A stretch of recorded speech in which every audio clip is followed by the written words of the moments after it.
right, it is Tuesday night, July 1st. Sweeper night here at Little's Lanes, Great Falls, Montana. You are just catching the last couple frames of practice here before we get started. So welcome to our live stream. Thanks for jumping on.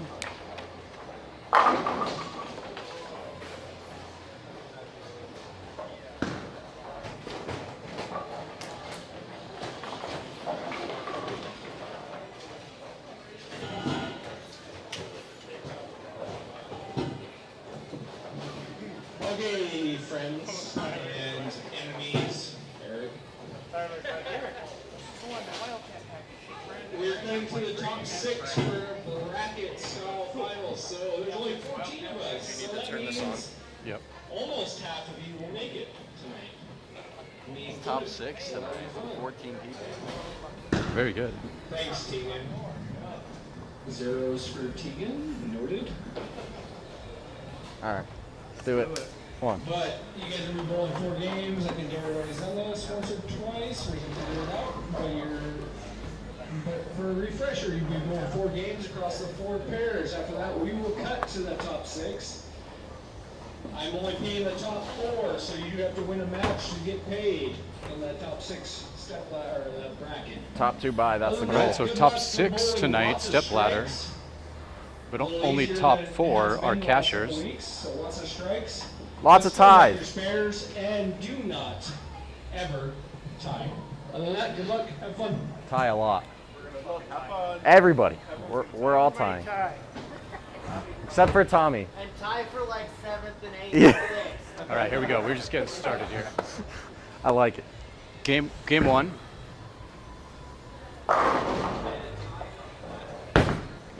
Quite a bit of a easier pattern tonight than what we've been accustomed to bowling on.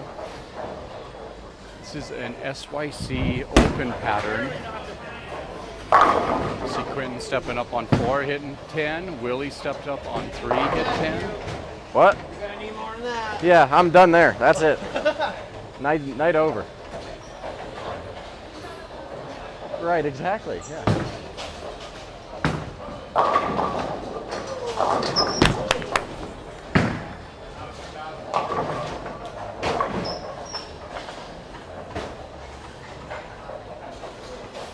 The stick? I'm not sure.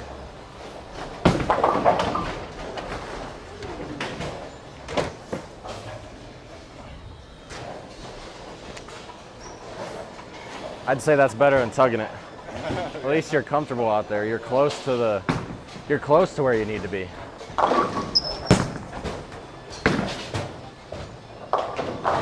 Picked up the spare anyway.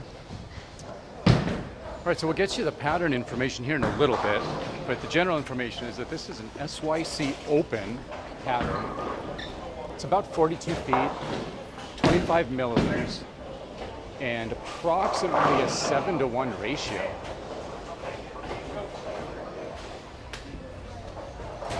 So the last few weeks we were bowling on, let's see, 1.5 to 1, 2.5 to 1. And so the difference here, if you're unfamiliar with oil patterns, is that there's just a whole lot more oil in the middle of this lane and not as much oil on the outsides. That allows you to miss outside. The ball's still going to get back to the pocket. And if you miss inside, the ball is going to slide longer and hang on and hit the pocket. So it gives you more miss room and generally easier pattern to bowl.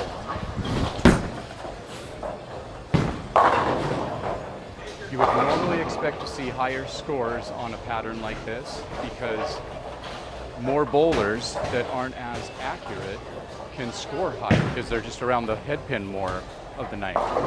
Sometimes it hurts the scratch bowlers because they're just used to throwing on so much oil that they have a hard time controlling the ball on such dry conditions. So we'll see how it all shakes out after 4 games of qualifying tonight.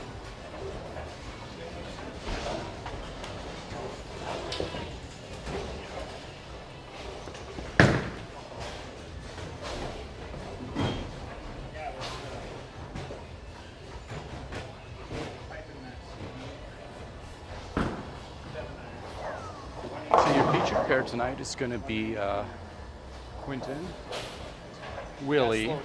They faced off in the finals last week. Yeah, wow. Kiwan, who's up on lane 3 right now, and myself. Hey, what's up, Hayden? Great having Hayden jumping on here, saying hello from Boise. That's a little faster. Dang. It's great to have you viewing here and catching some of the bowling here. Right, yeah. Wow. Did you see Hayden jumped on the live stream? Fru? Yeah. No, I didn't. I don't have the chat open.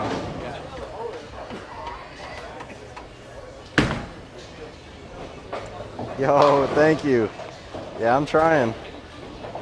It's I think it'd be a record if I do. There was. Yeah. Sorry. The first year this was done, someone got 4. I heard the patterns were a little easier, but going for 5.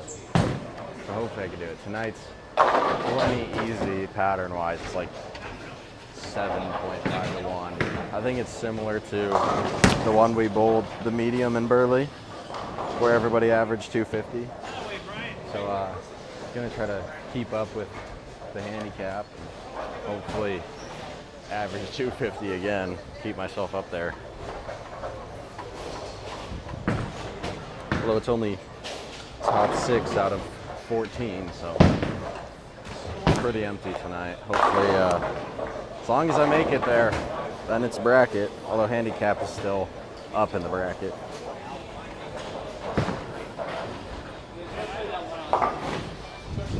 Quinton steps up on 4 here. He's throwing a pitch black. He hits pocket. That's packing 10. Man, that stone 9 hurt. Frame It's a pretty 2. loud strike. That's all right. Gonna, I don't know, strike out now, I guess.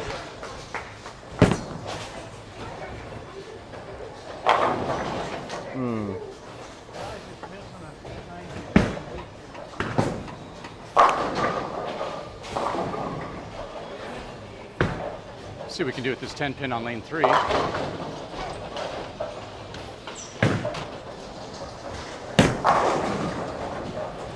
Stick. There we go.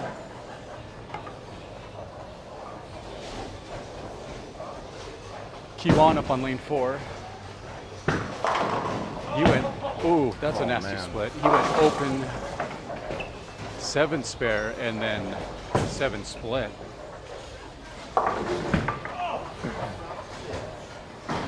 Ooh.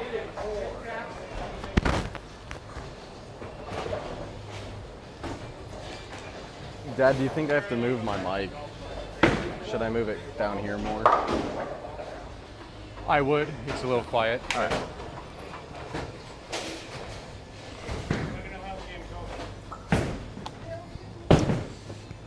Oh, the clip is stuck.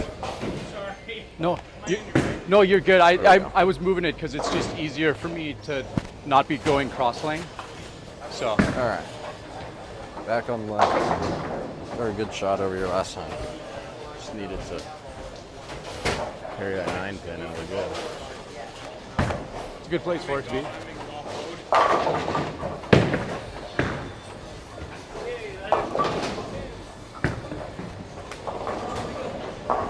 Alright, Quinton steps off on lane 3. Didn't like something with the way that pitch black felt.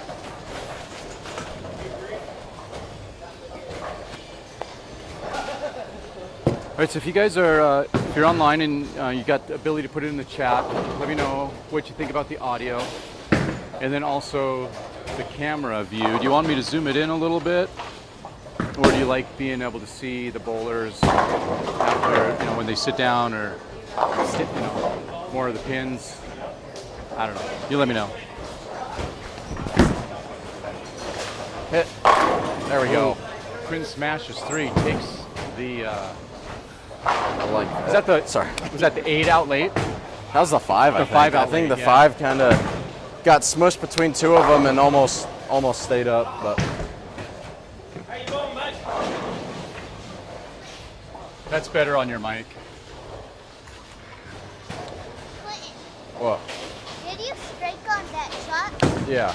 I strike too. You strike 2? Nice. Good job.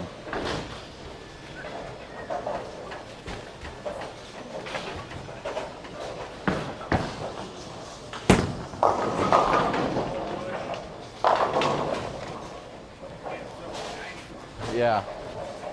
How'd that hustle look? Or the Astro? I didn't try the Astro. The hustle, I just didn't look. Right. Getting that reality out just gives me a little bit of an earlier look, and it's just much more controllable. Right. There we go. All right, so you see Willie up on 3 here, and Quinton up on lane 4. They are rivaling each other right now with game 1, going strike, 9 spare, strike, strike. Again, they faced each other in the finals last week. That was Quinton's 4th in a row, winning 4 in a row and 5 out of 7.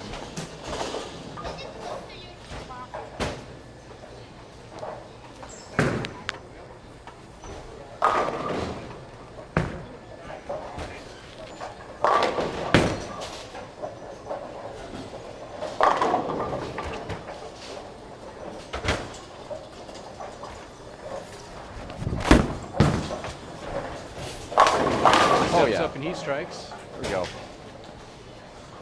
So he's working off Almost of a gonna get turkey. that 10 out. See what Willie can do here on lane 4 if he can match him.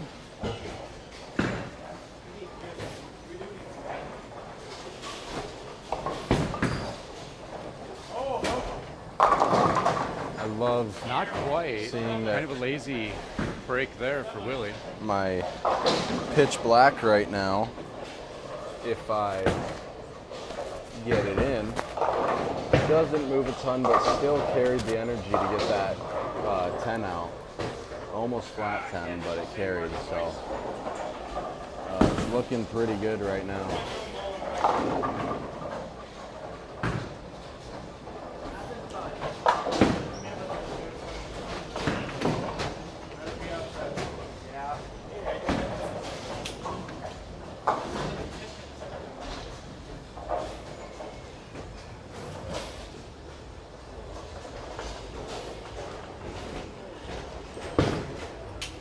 Yeah. Testing all the house balls. He's trying to find a ball that's going to work for him down at junior gold. I do have that 8-pounder. Yeah, I don't want it. I just don't want him to go with another light ball like that because it's just not going to carry any pins. Wrap it. There you go. He's going to have enough speed on the short pattern. I think so. Well, Okay. Right.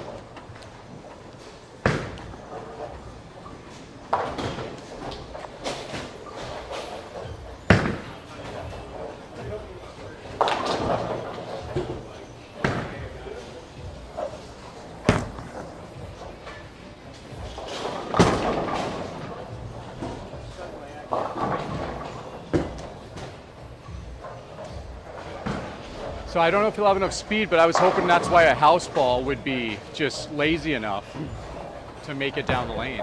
Well, this is one of the large 8-pounders. Yeah, And I just plug it. right. What? It's just plastic. It's what? White dot. Okay.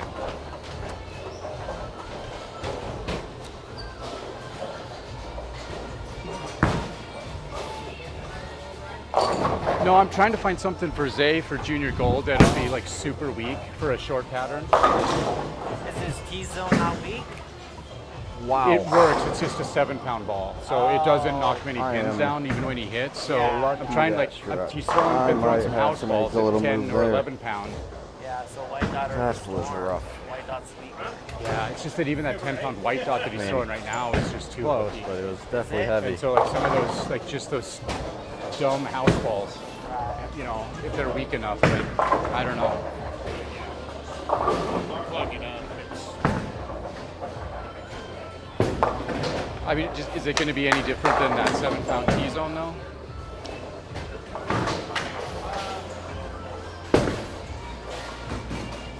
Yeah. I mean, if we go to 10 pounds, but is that going to hook too much?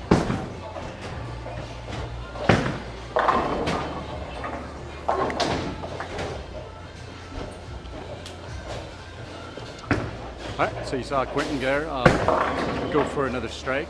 He's got 4 in a row. It's the double-double.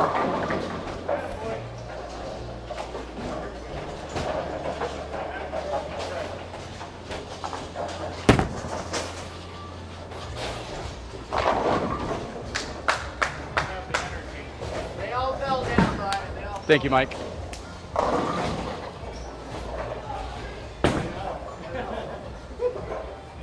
saw it. I saw the big boys over there. It's a good shot.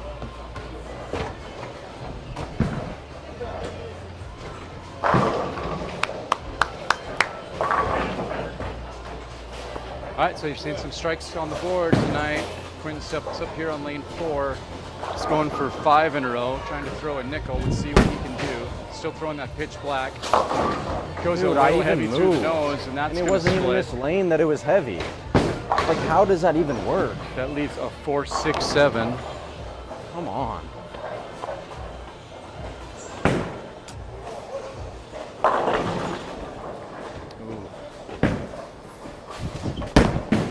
Ramey over on lane 7. He throws a split.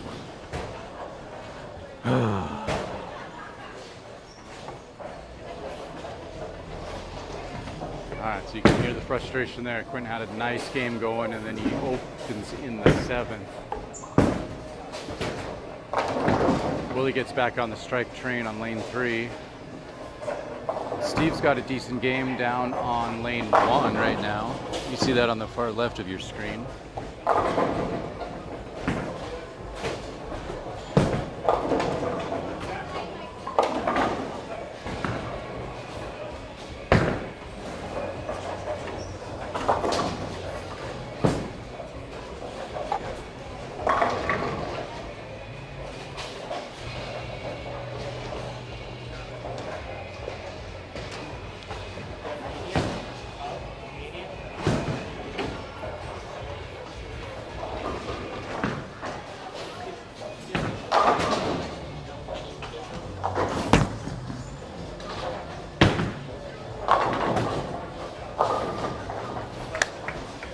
That one hit the right pocket this time. There you go.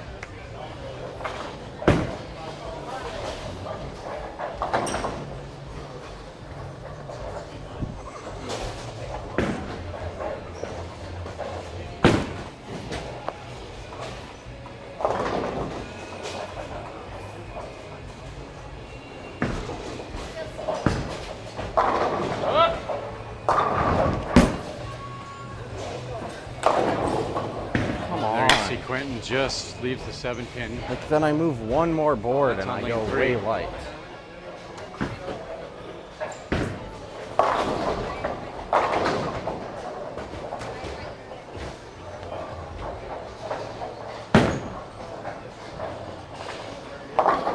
Tegan down on lane 7, he punches out for 189. Add his 27 a handicap for that.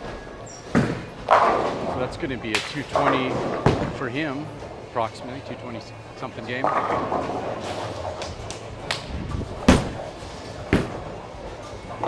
Quinn picks up his spare. And I think that's what you're going to have to average tonight to make the cut, is somewhere in the 220s. At least for the top 4. Maybe 5 and 6 will get in below that. But we'll see. Maybe scores will surprise us and be lower than we expected here.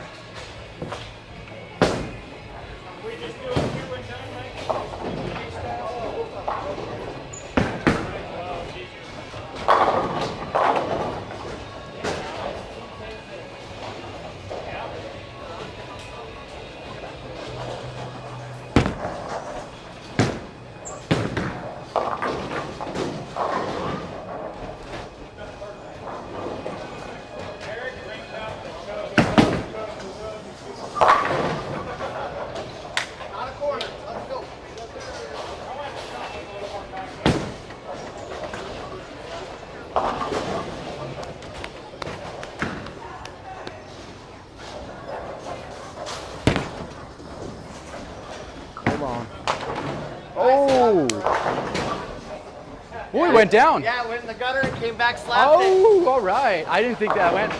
It like hit the very back of the pin and the pin fell forward. Wow. Yeah. I chopped it too much, I thought. Yeah. I mean, So you I got almost lucky did. on that pickup.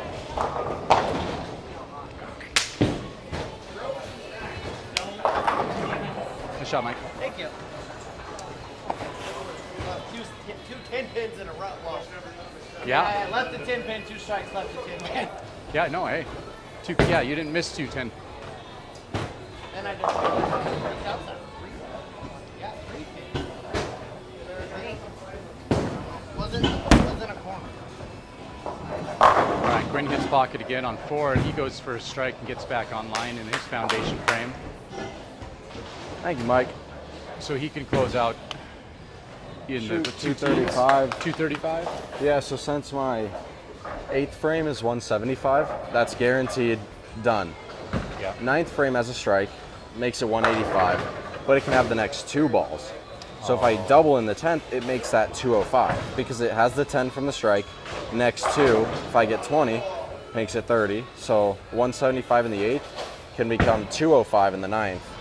And 10th frame, you can always get 30 pins, 235. Yeah. And then like So for 30, 40 plus 10. 30, 40, Well, 30 from the 10th frame, right. and then 10 from the 9th frame, but then plus a bonus 10. Bonus 20 because of 2 strikes, the next 2 balls. What? Yeah. That's what I said. Oh, you said 40. I meant additive. I see.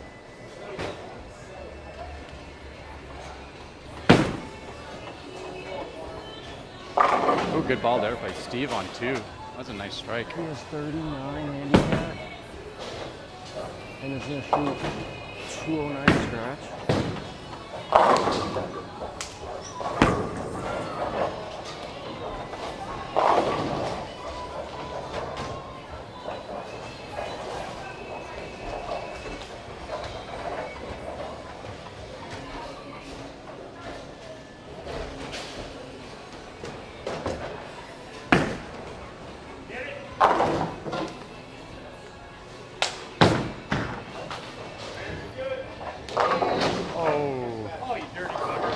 Yeah, I got robbed on that 7-pin on lane 2 there. Saw Steve shot.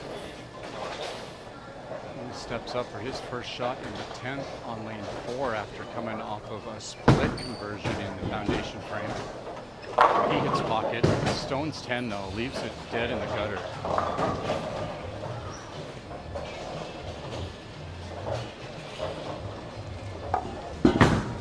Oh, that one's not even gonna have a chance.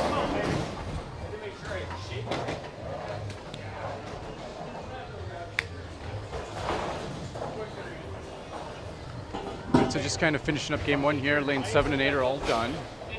See a couple of 200s, 2 teens on the board after handicaps. There is a 220.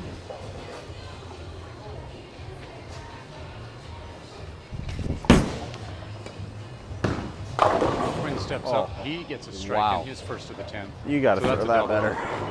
Currently sitting at 205. You can hear it though. He didn't like that shot that he threw. Come on, get around it.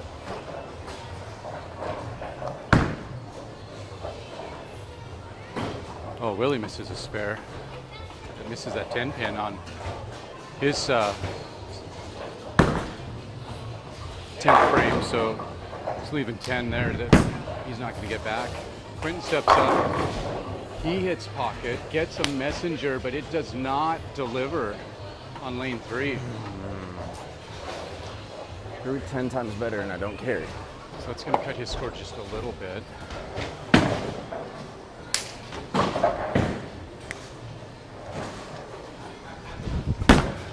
So if he picks that up, he does. So he's going to punch out at 224. Thank you. So he's going to just kind of be holding his own with that game because he's scratched. 224. 2 pins, I'll take it.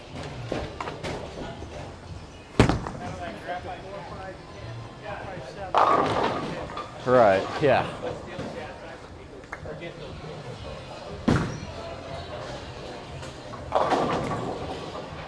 Man, that's bowling.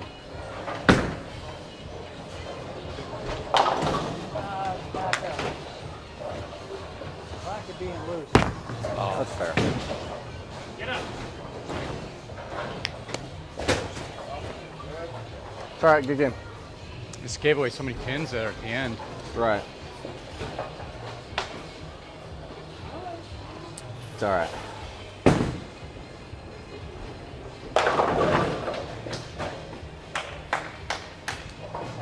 Okay, so there you kind of see lanes 1 and 2 all done. 7 and 8 are done. 3 and 4 just finished up. 5 and 6 still finishing out their 10th frame.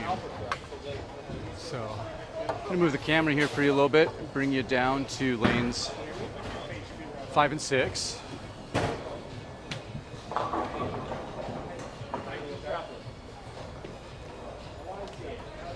Maybe while we're waiting on that, I'm just gonna go show you a real quick picture of the pattern. There you go.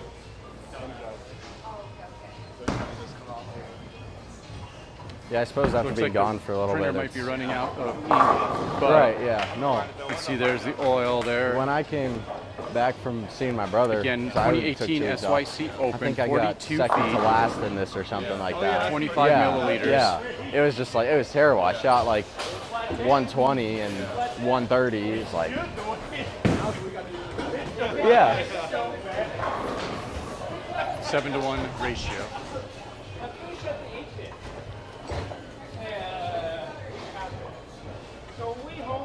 So, a couple of 220s on the board, quite a few 2-teens on the board.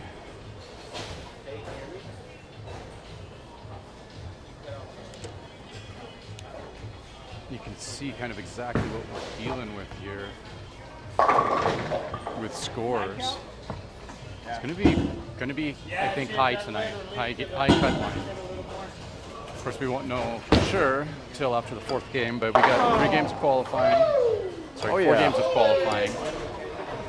Cuts to top 6. Top 4 are cashers. I'm not cleaning my ball, but I warmed them up for you, Q. Let's go. Thank you. Bang them out. All right, I'll try. Man, my May first half a game to warm up. shot in the 10th, I threw a terrible carry. Threw it 10 times better second shot, and I 10 pin. What are you throwing? Pitch black. Everything else for me was hooking way too much. Like, I even surfaced my purple and my summit. They were just, what? The attention is?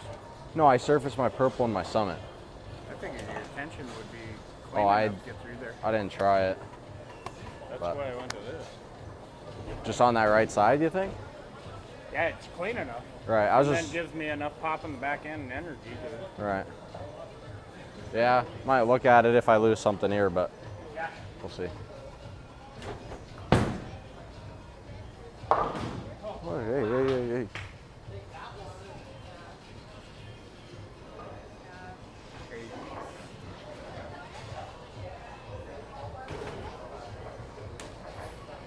Oh.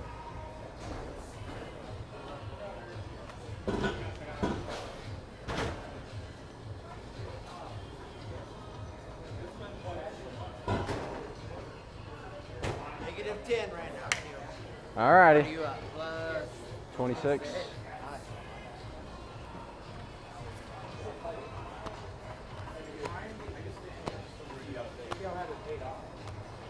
Oh. Right. Sometimes that's my favorite way to do it, though. Like, well, and last week, after 3 games, I still wasn't even in cut. Really? And then Where you at, like 8? I was 1 out. 1 out? But I was like, I went, And I was 2 out. yeah, and then we both made it. And then we just whacked in that last one. Yeah. Yeah, no, I mean, it's like, I don't know, it's a, Gotta crawl back. right. it's fun, but not at the same time. Like if you're at the top, it's like you have that comfort, but you know you could drop. And then it's like, but other than that, like if you're out, it's just like, I just gotta go, right? It's like, I either like, I have to really shoot a good game, or I'm just done. And so then it like, I feel like it helped me focus even more, because I was like, I really have to just throw the ball incredibly well. Right. Right, exactly, yeah.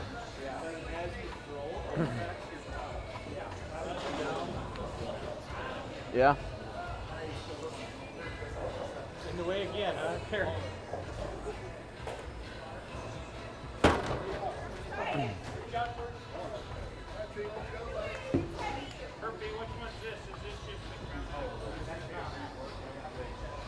All right.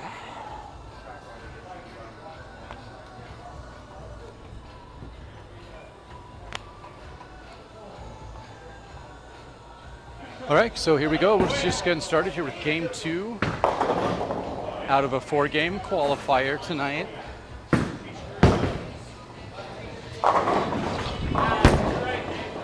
low.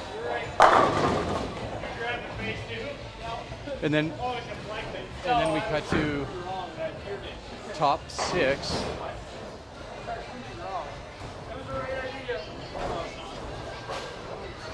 And again, this is the 2018 SYC Youth Open Pattern. It's a 7-to-1 ratio. It's quite a bit different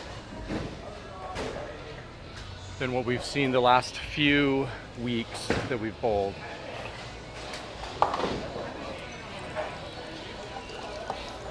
Quinton steps up and he gets a strike in his first frame. Really gets a strike in his first frame. We'll give you a rundown of all the scores here in just a moment after game 1.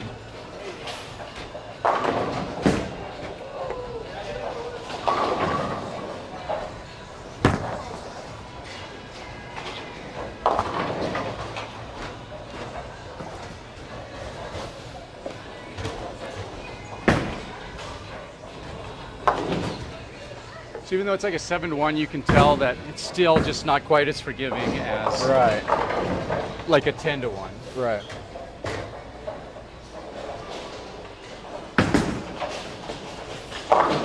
Which makes sense. It should be that way. Oh, come off the right side of my hand, not the left.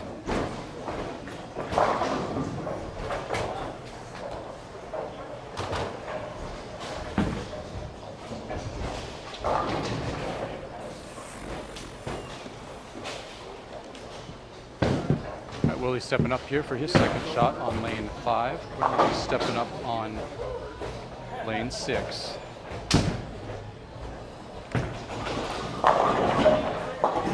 Willie strikes, hits pocket. Have to see what ball he's throwing. Quinton's sticking with that pitch black.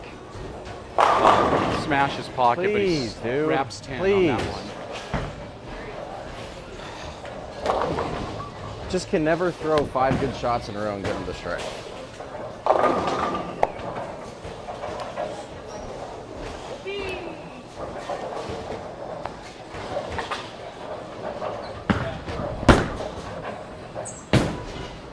He cleans up the 10 pin.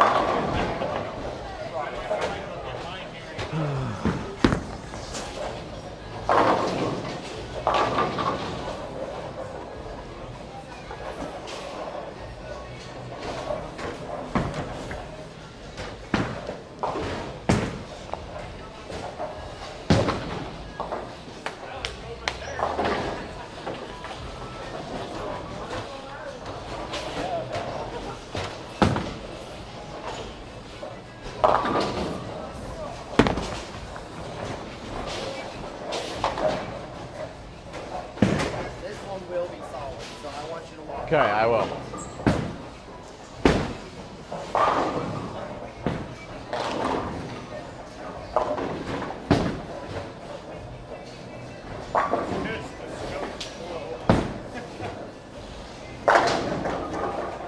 See that solidness? No way. That's crazy. I had that carry, I had to average 350.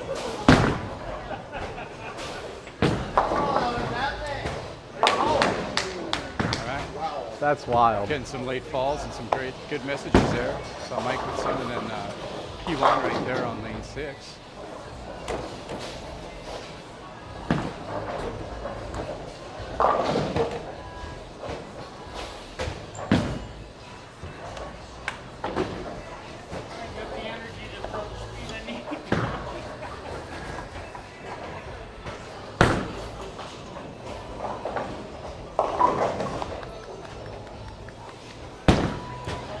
Quinton stepping up here for his third shot.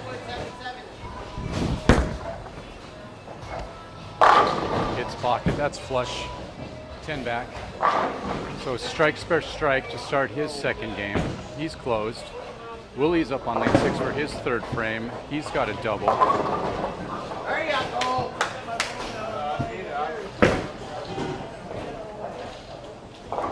Tommy, he's closed there on 7 and 8. Strike, strike, spare. Alrighty, let's do it.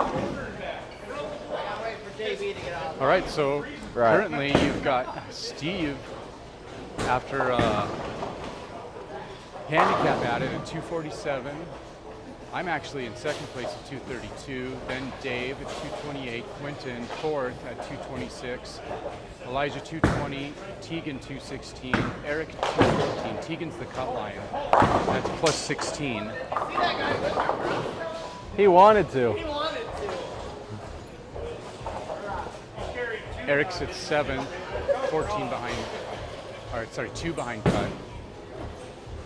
Then Willie, Mike, Tommy, all about between 3 or 4 and then 14 pins behind cut. So it's pretty tight still, as you would expect after one game.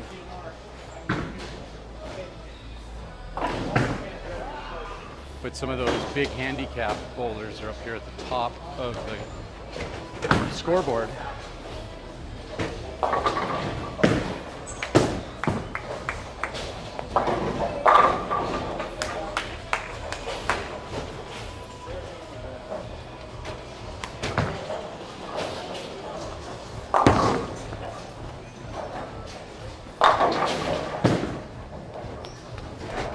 A little speed on that one. Good shot.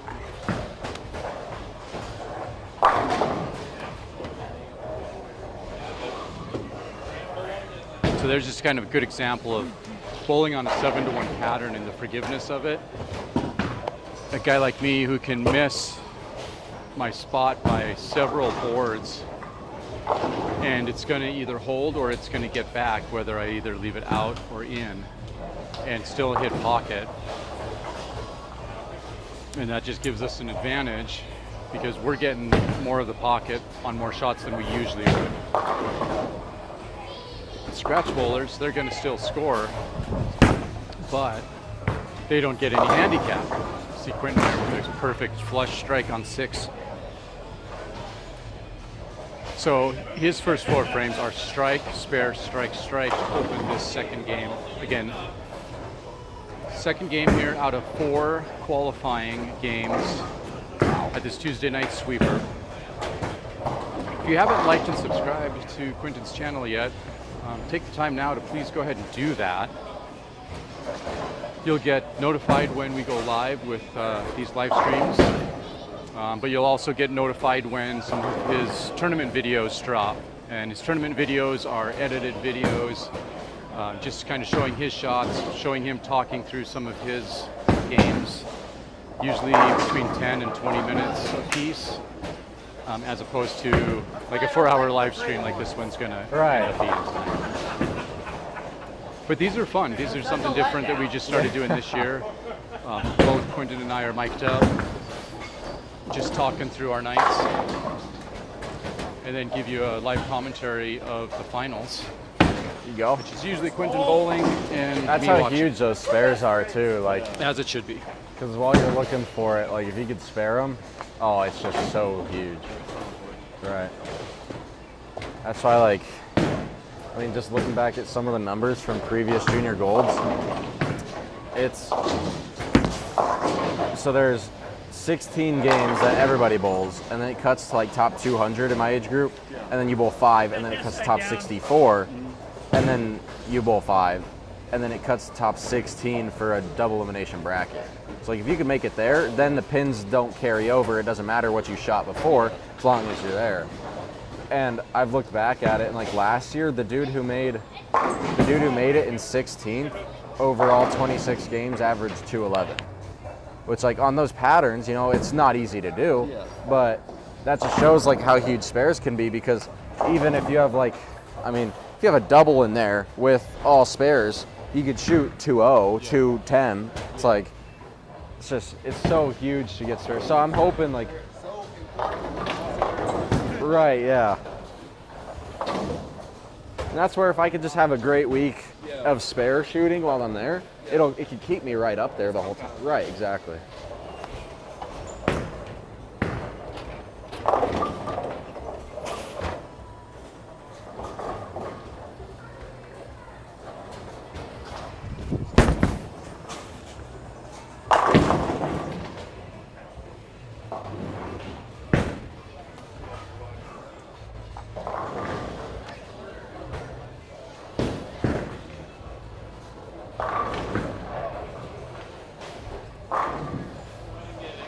All right, so there you see Quinton there, stepped up. He just threw 3 in a row.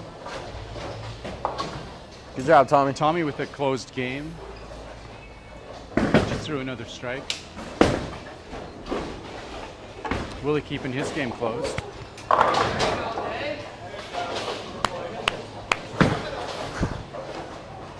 Juwan hits pocket. I don't know if Pushes 10 on lane 5.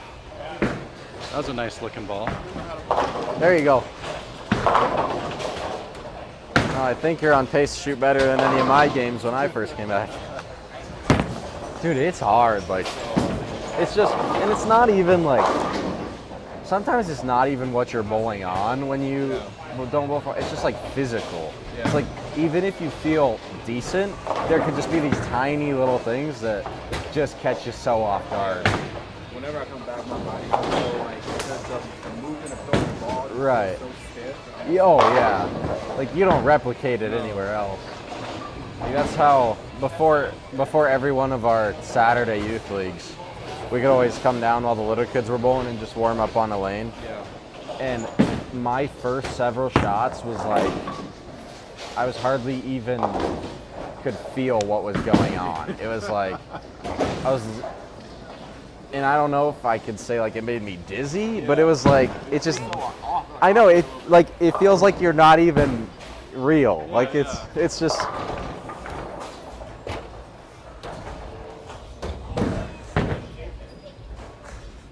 But then like on tournament days where it's like show up at 7 in the morning, or I guess like 9 in the morning, and then you just have 10 minutes. It's like I have to use the first 5 just to throw a normal shot.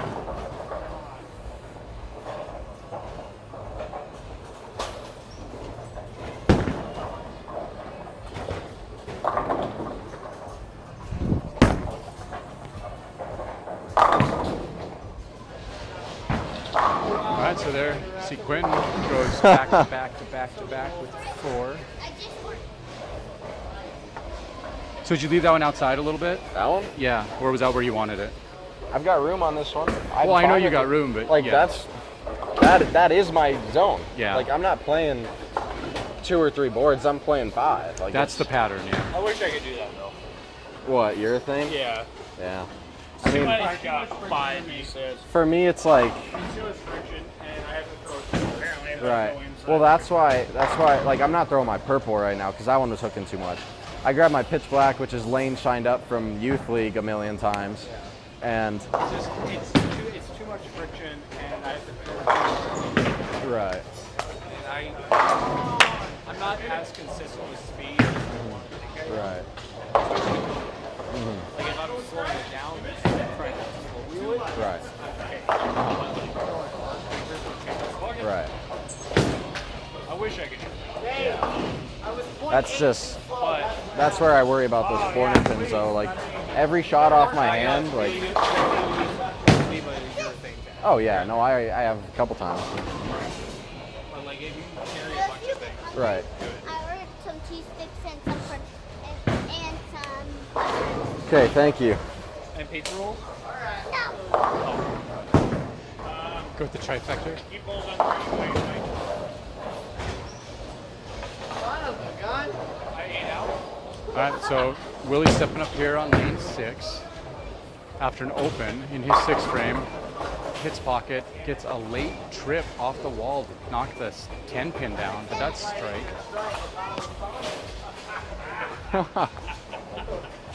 Quinton looking for 5 in a row here. Last time I said something about it, he missed, so I'm just going to be quiet and watch him bowl.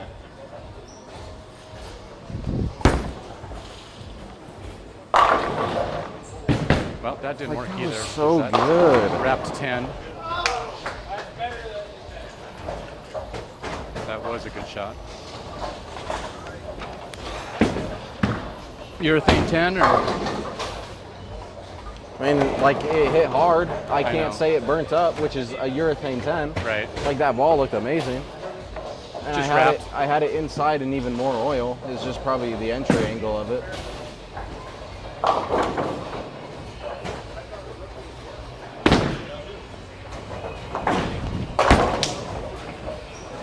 Right, cleans up a spare. Saw Mike clean up a spare on 7.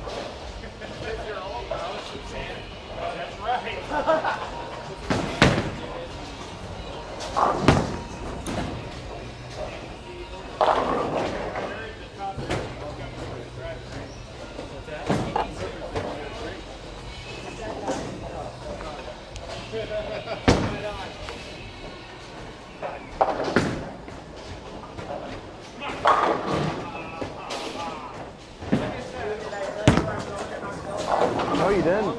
I bought my plane tickets and my event tickets. I'm going to see NASCAR live in Vegas in October. 6 rows from the fence at the start-finish line.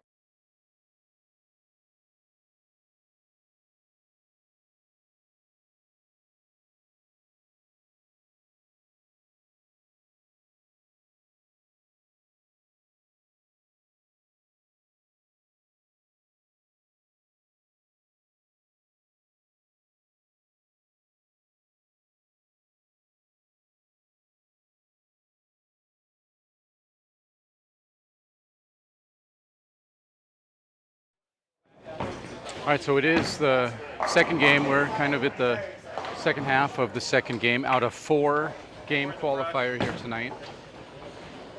Here's Little's Lanes, Great Falls, Montana. This is the Tuesday night sweeper league. Typically this is a sport pattern league. Basically every Tuesday night throughout the summer, spin a wheel, whatever it lands on. See Quinton throw a shot here on lane 6, sticking with his pitch black. Likes it, he should, that's 10. Almost stone 8. Dude, that 8 pin scared me. I didn't think that 8 pin was gonna fall. Man.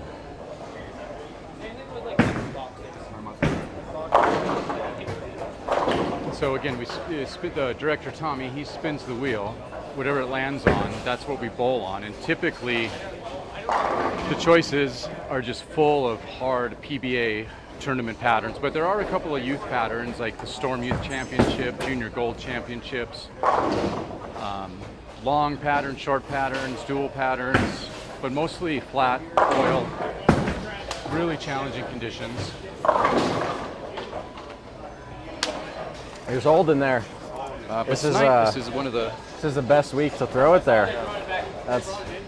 And man, that's like, it does kind of feel nice to just like show up one of these weeks, and you know, I don't throw the best shot in the world, but it finds pocket. Like that's, especially after last week, man, that was terrible. It was so difficult. Like, because it didn't feel like it was laid down right, because like 6 and 7 was supposed to have 0 oil, and that's where like all the pros, they threw it there and used that to get their ball to hook back. We didn't have that. So I basically just played it like a long pattern for 3 games. Wasn't it 2 different? That was the week before, yeah. So like, if we actually had that pattern laid down correctly, I feel it would have been easier. But it was so tough, and it was just like, if you missed by a board, it was like you hope to leave something you could make. It was bad.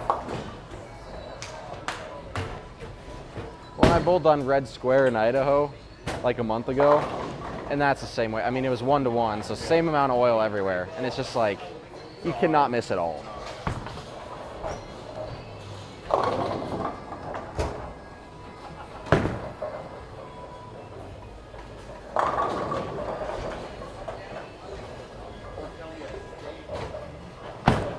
Nice shot, Willie. Oh. See, that's why I don't like the pretty one. Right, right.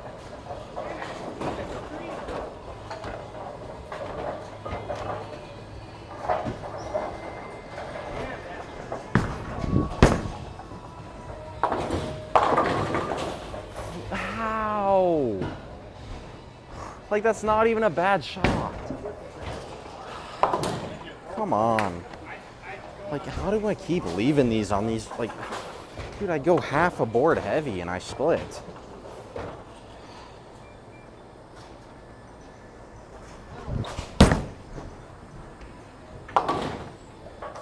That's so lame. Like,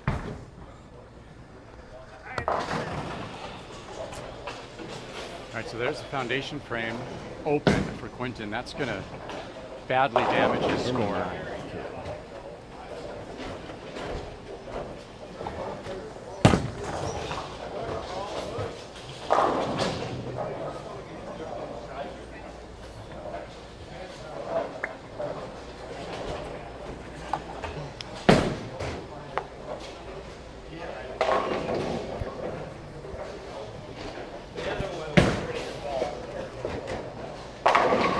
Good shot there for Keelan on lane 5.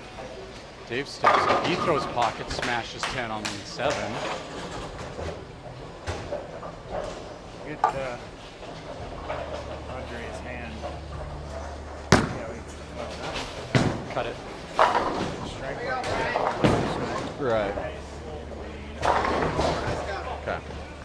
That way he has that option to dish it out right. Right. Hey, Tommy, have you ever picked up and taken Let's get a double here.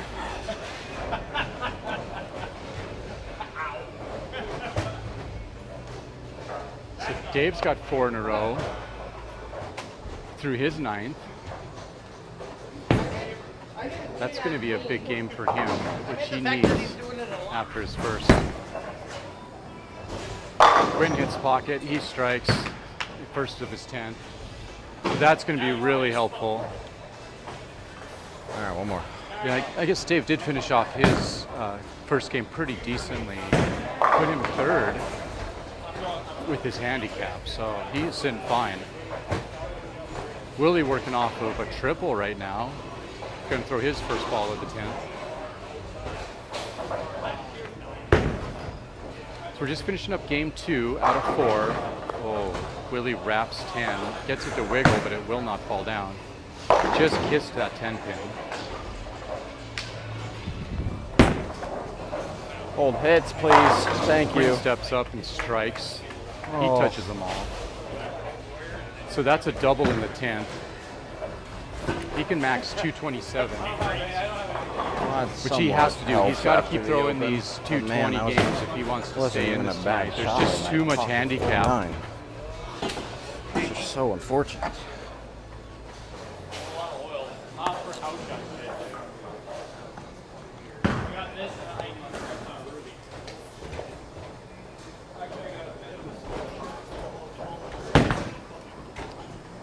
So you're looking at the last 2 pairs, 5, 6, 7, 8. Quinton steps up on 6 for his last terrible shot. off your hand. Hits pocket. Whatever. Oh, he gets a late kick on the 10. Kinda hurt. Didn't like it, but it strikes. Hurt your finger or your? I like dropped it and it hurt my hand. For some reason my thumb hurt after that. I don't even use my thumb. Yeah, you didn't even. My thumb and my middle finger just like, I don't know, I like dropped it and it just. 231. How does a two-hander hurt his thumb? The what? How does a two-hander hurt his thumb? Who knows?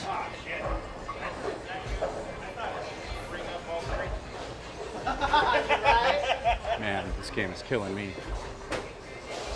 It's all right. Got 2 more. Willie steps up and gets the strike, so that's a 220 game for him. That's where he needs to be as well, because he is just almost no handicap either. See what Tommy does. Oh, that looked good, but it wraps 10. Man, he got 9 7. like 8 times in a row. Dave struck his first shot in the 10th. He's looking to finish out like back 8, back 9. Yeah, if Killer Dave, game. I think Dave's probably going to take the lead here with this game. So I think if he strikes here, he will jump me for sure, because he was already over me by 2 pins, and he does have more handicap than me. I think if he gets count here, he already jumps me. Not by much, but I'll be all right. I appreciate if you stop pushing oil down. That'd be great. I mean, Just shot 183. I was like, oh, ball's not tapping in the back. I wasn't even over there yet. I know. Now I'm behind you for the next one. All right, yeah, It's okay. I got the run. yeah. That game's gonna hurt me a little bit. I mean, I'm gonna catch it. if I'm shooting fine, I'm not switching, but I'll look at it. I'll look at something for sure, but Oh, it's good. Throwing your what, pitch black? yeah, my purple was hooking way too much. I throw in urethane. What? I throw urethane. It reminded me of the second pattern we played in Burley, and I thought like, yes, it's a higher ratio, but I'm comfortable playing more closed angles, even on high ratios. Like, I just feel like it gives me more miss room. I throw the ball better. It just, for me, it feels better. And so I was like, I'm just gonna keep my angles closed. I just really like something that I really love, just controlled ball reaction.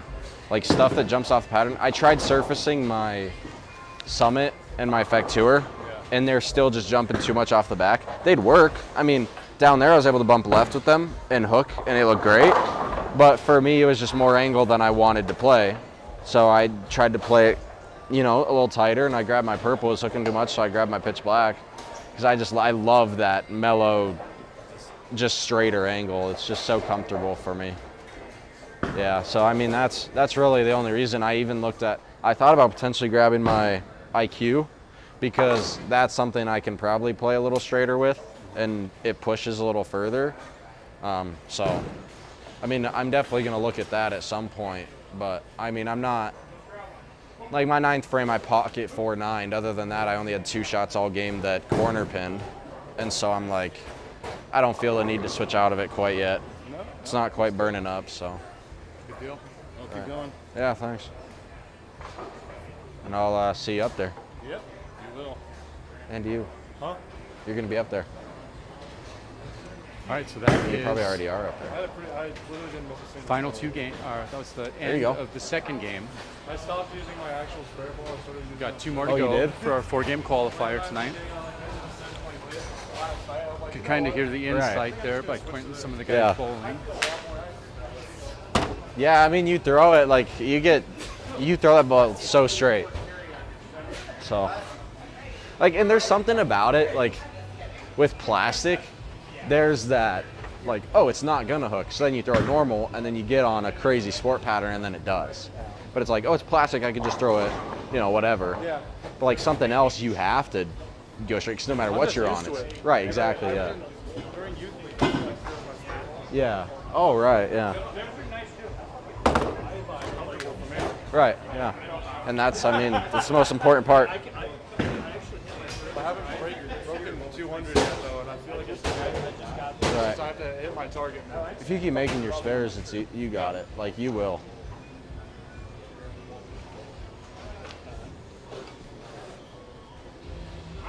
All right, so we're jumping here into game 3. After 2 games of qualifying, Dave did jump up. He's in the lead with a 460. That's plus 60. Quinton is 5 pins Hey, there we behind go. him in second Good game. place. That was good. Then Steve, Willie, Tegan. Somehow I did not fall out of cut. I'm 6th at plus Yeah, that was- 17. Like, once you found it, then you got comfortable. Eric, Tommy, That was, Elijah. and that's just the hard part, is like getting back in the groove. But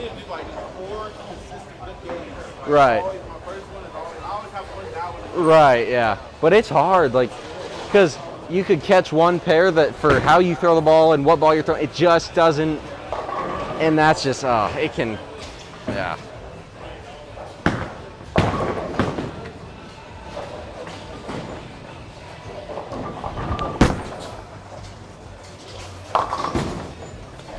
Wow.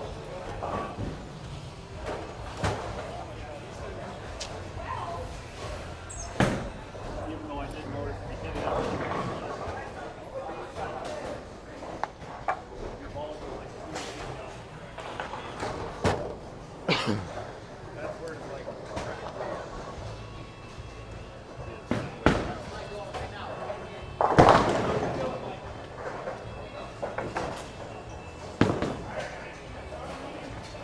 So you saw splits for both Willie and Quinton in their first frames. No way I So get they both one. open.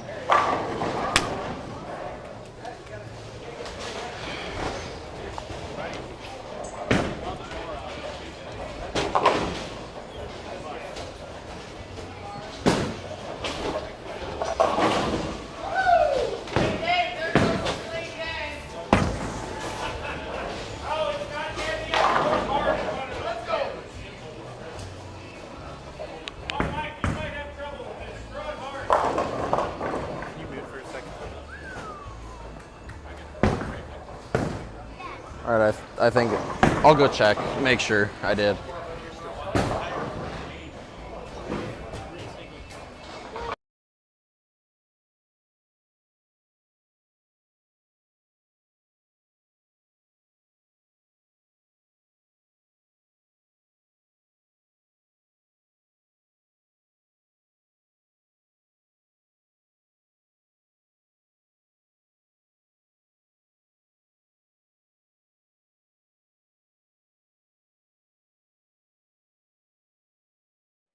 It's game 3 of this 4-game qualifier.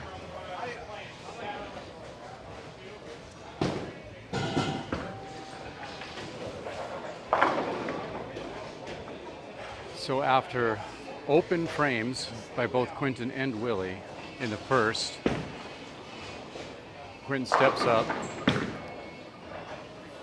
stone 10,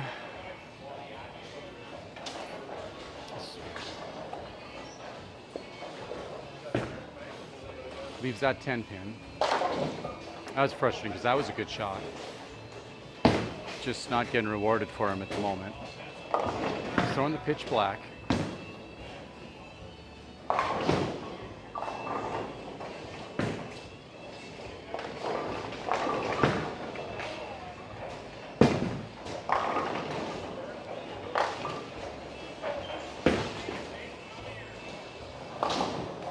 You saw Willie there with a 10 pin. Quinton cleans it up.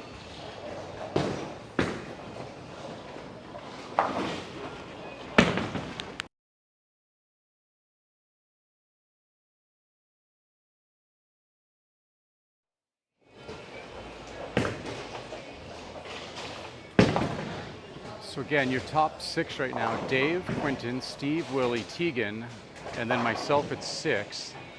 And then Kiwan, Eric, Tommy, Elijah rounding out the top 10. See if Willie can clean up this 10 pin. Looks good.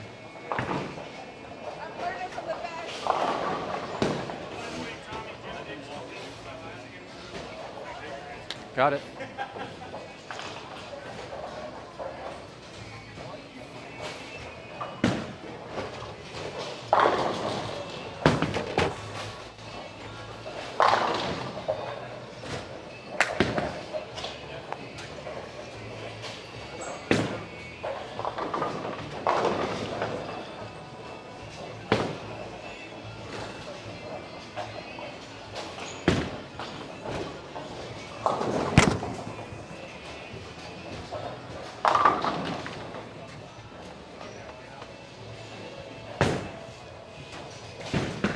So a couple strikes on the board, down on 5 and 6.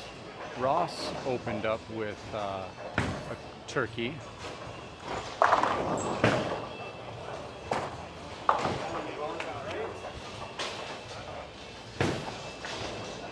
Kiwan has a double to open this third game.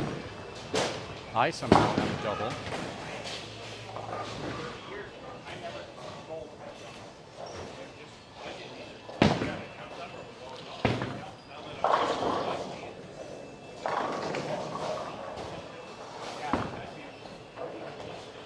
Quinton steps up here.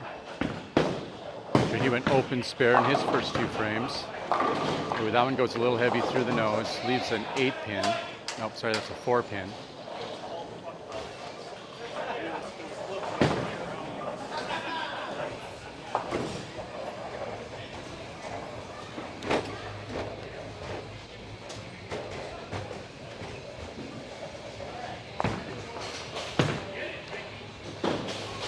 Ooh, Quinn just kisses that 4 pin, gets it to fall. That was close though.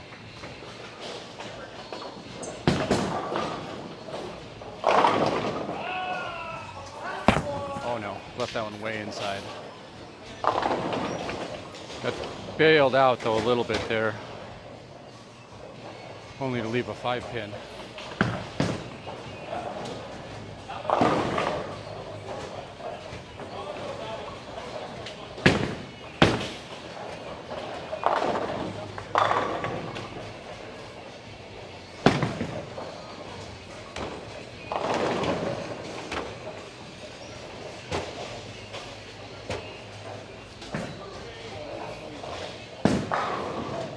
Balls on 7, please. 7.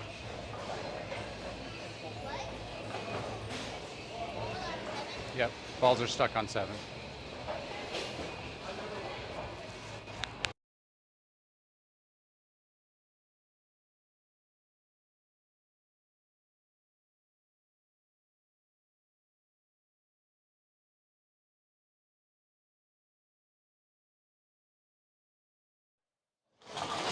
All right, so we're just waiting for balls to come back here on lane 7.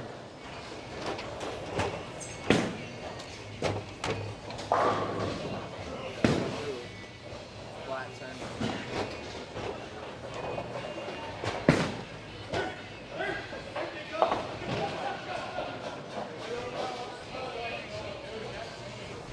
Uh-oh.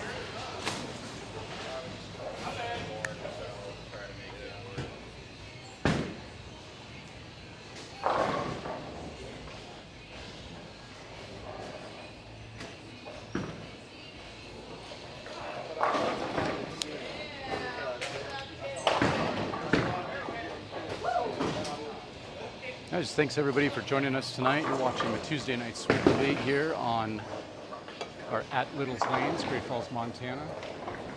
I think this is the 9th week.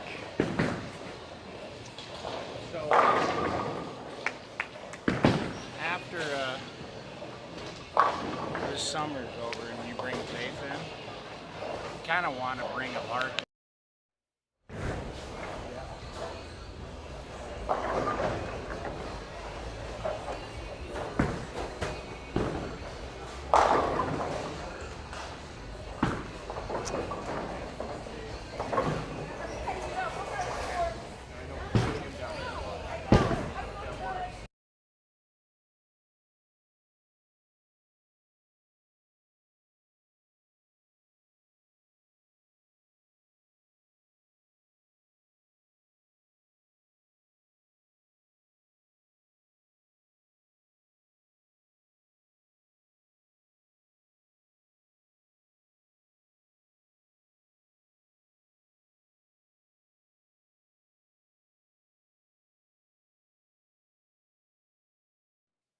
Unless you. All right, so it is again game 3 here, this 4-game qualifier.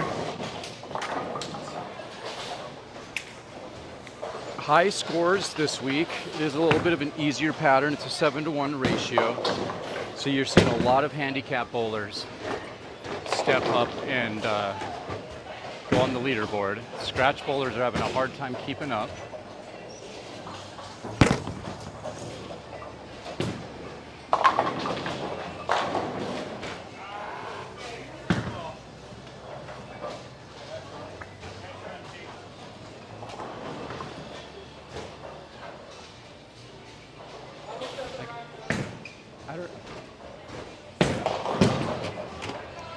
find my spare ball.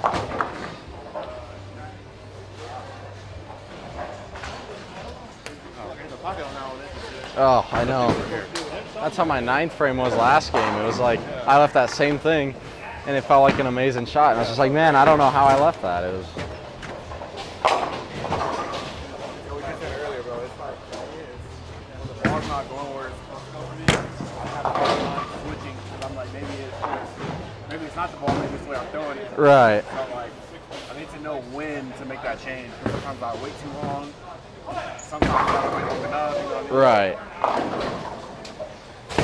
All right, so Quinton back on the strike train after it opened in that first frame. He went spare, spare, strike in the 4th, stepping up on lane 8 here in the 5th.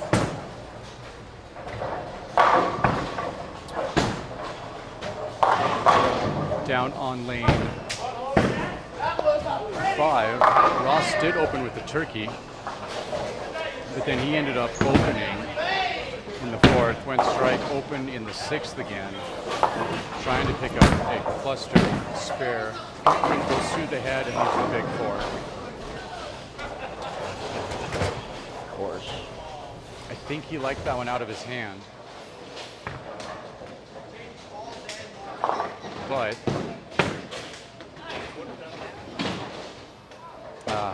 it goes through the head. It picked up a little bit late and just dove into the head pin.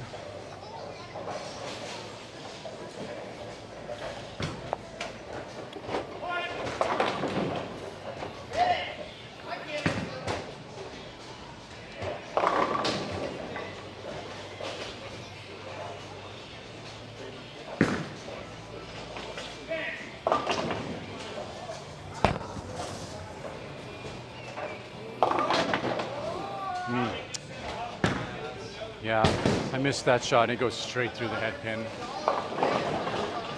That leaves a 6-7-10.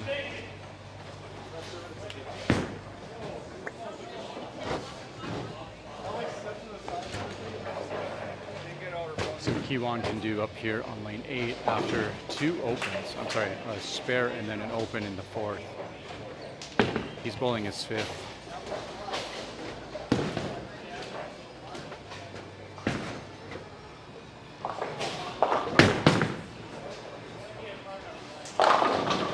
He hits pocket and strikes.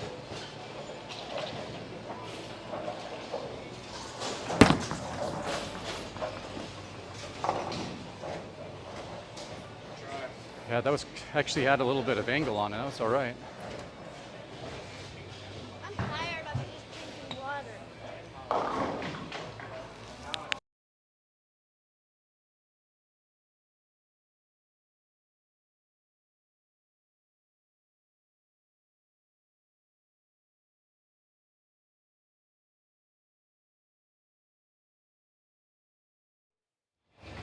Willie up here on lane 8 after a strike on 7, his last shot up.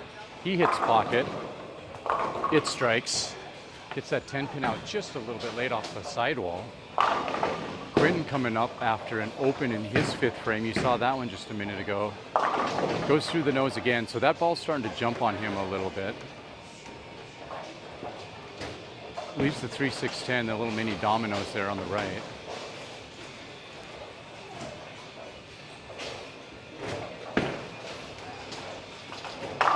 Cleans it up though, good spare.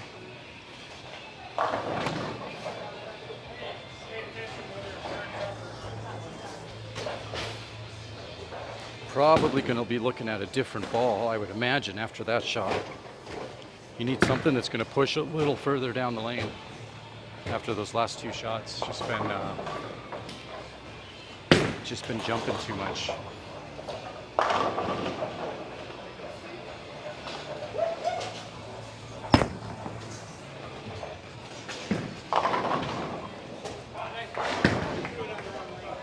And if I put it where it's supposed to go.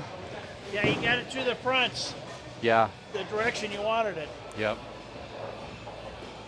And I got to get it out just a little bit. If I don't get it out, it goes through the head. Just make sure you get it up through the line. Right. There's a good shot by Kiwan there. He strikes. Quinton steps up on lane 8 again after a a spare. He's trying to get back onto some scoring pace here. But that leaves a 4-pin.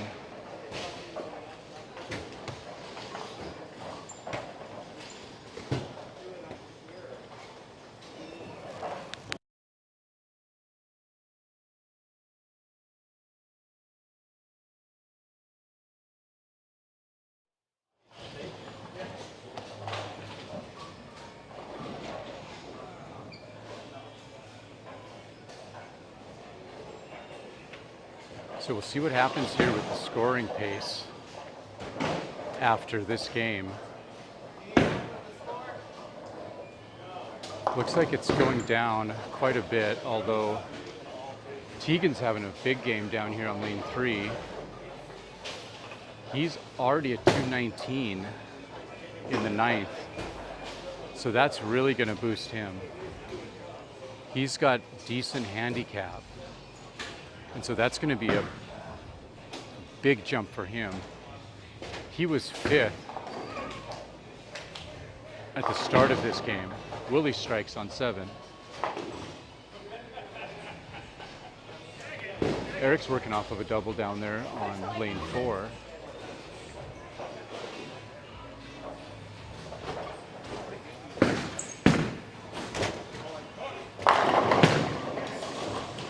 He makes it a triple. He switched balls. He's in the Pearl Optimum Idol. That pink ball. So he went to reactive.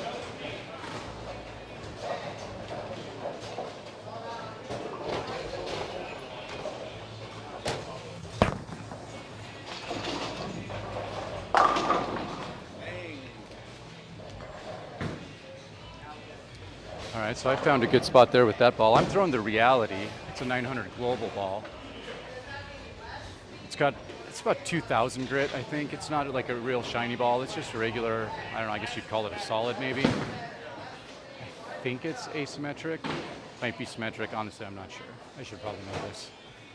But it's hooking up a little bit early and it's giving me a really controllable look, as long as I throw it in a decent spot. Quinton takes some frustration out on the pins there on lane 7. But this is going to be a really low game for him. I'm not sure where that's going to leave him. He's going to have a big game in game 4. He is currently sitting 2nd, so at plus 55.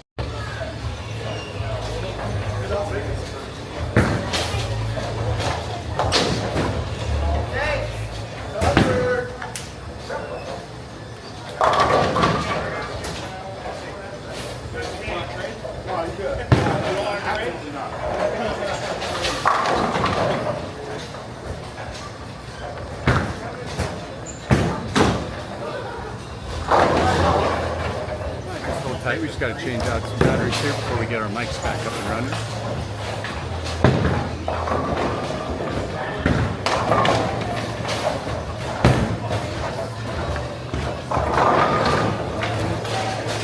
We saw Kiwan on lane 7. He lives at 3.9. Willie is the bench.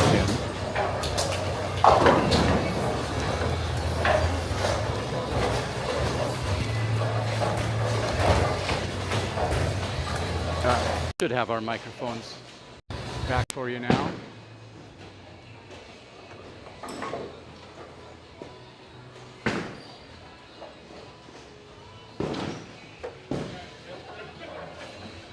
Just finishing up game 3 here of a 4-game qualifier Tuesday night, July 1st, here at Little's Lane, Great Falls, Montana. This is week 9 of the Sweeper League, typically a sport league. Oil pattern wise.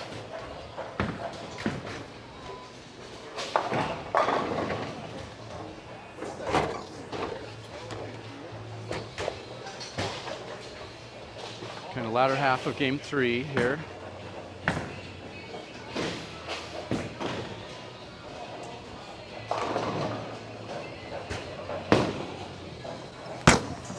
I left it inside hold. Ooh. took out the 9 pin there late, but leaves the 3 pin. That could have been a lot worse.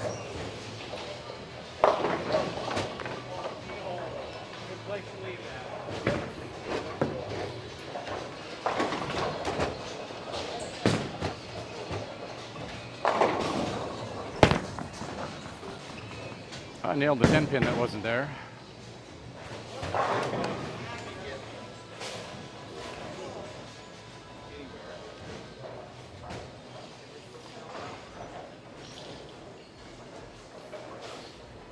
So we see here Quinton stepping up on lane 8. He's kind of struggling through this third game. Struck in his last frame though, so see if he can keep a solid finish here. If he could go back 5, that would be very, very helpful. Willie steps up, he hits pocket, oh, but he splits. Quinton looks like he's sticking with that pitch black. Hits pocket and strikes, that was flush. No reason to get out of that ball if he can throw it like that. Willie left before 9.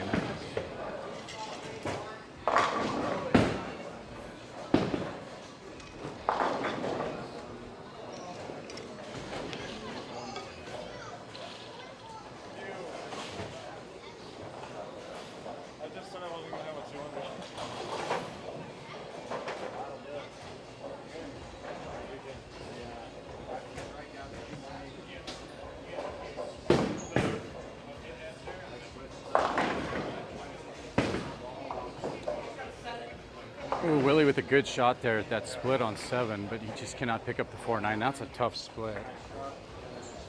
Quinton stepping up on lane 8. Got Steve trying to pick up a 4-7 on lane 6, and he does.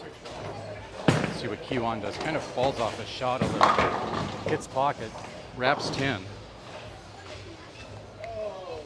Gosh.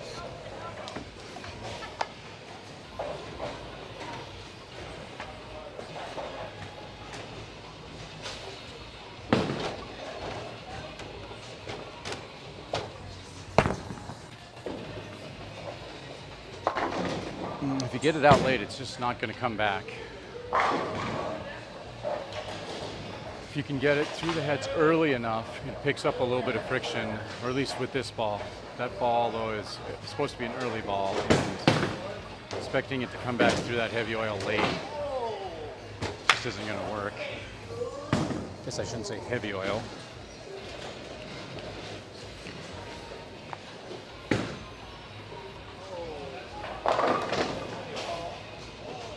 In the 9th frame here.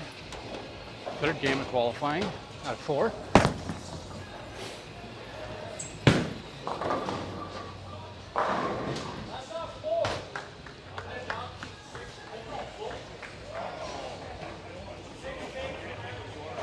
Quinton stepping up for his 10th frame.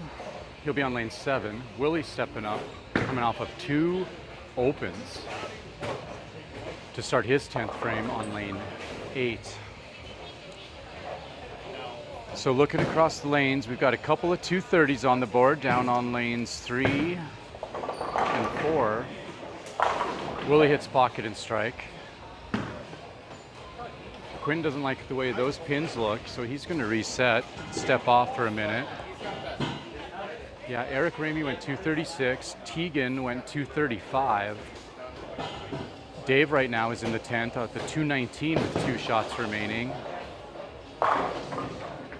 So we're going to see a little bit of shuffling here of the leaderboard. I'm not sure if that's going to really make a difference as far as the cut line other than Tegan. But Tegan was in the cut earlier. Quinton goes through the nose. Gets a late kick on that. I think it was the 6 pin.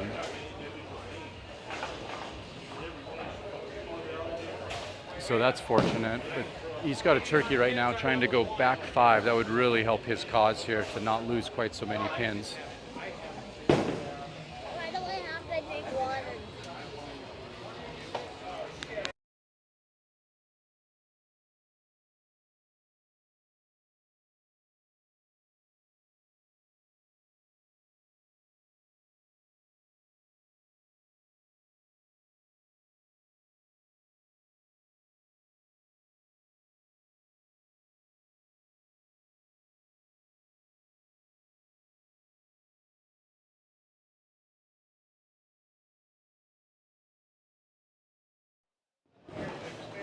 So Quinton does get a double there in the 10th, so that's 4 in a row. He's going to look at a different ball here and take advantage of that fill frame. See what he grabs out of his bag. Looks like he's going for pink ball. It's kind of what I thought he would go with here. Just to see what that pearl reactive, what kind of look that'll give him. Willie steps up. He's looking to strike out his 10th frame.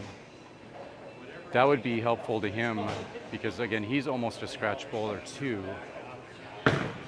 And he needs to stay in it. Ooh, just a little bit heavy, high flush, but it takes down 10. Let's see what this pearl looks like for Quinton. Man, it's power driving through, so that's a good shot. He likes that, I think. I don't know if he'll switch necessarily, but at least he's got a good look at what that's going to be.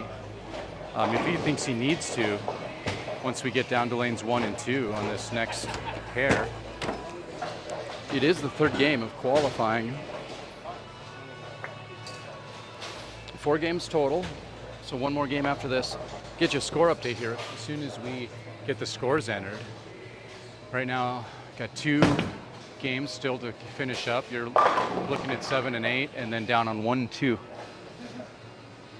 They got to finish that game up as well.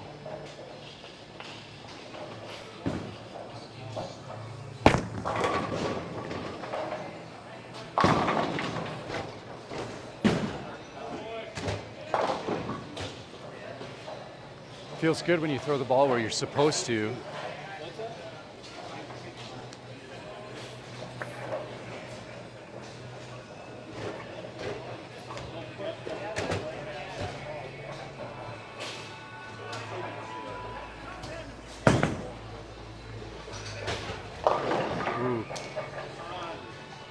Quinton can't quite get those to fall. I think just a little, came up a little bit light there.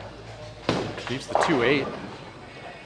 It's a tough spare to pick up.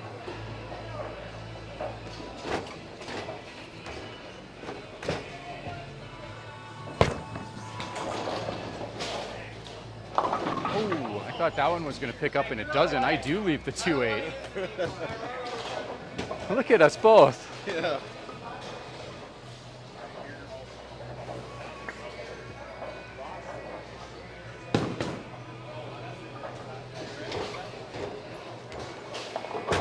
So I'm just going to throw a strike ball at this. Pretend like I'm going to hit the 5-pin. Quinton picks up his. Let's see if I can get mine.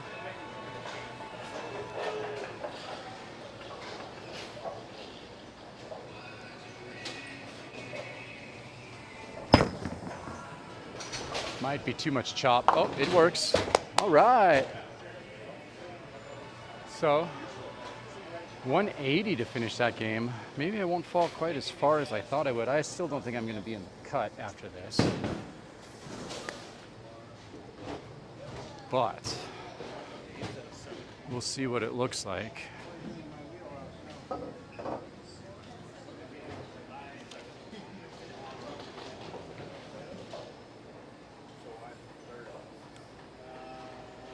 So we're just waiting here for the 4th game, entering the scores right now. Give you an update as soon as we get those entered. See what that looks like. So if you haven't joined us before, thank you for logging on here and watching the sweeper tonight. We've got 4 games of qualifying and then bracket play, top six bracket play after this next game.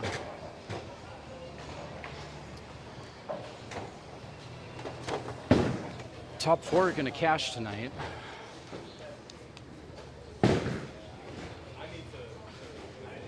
So again, yeah, if you're new to the channel, please drop a like and a subscribe. It helps Quinton out.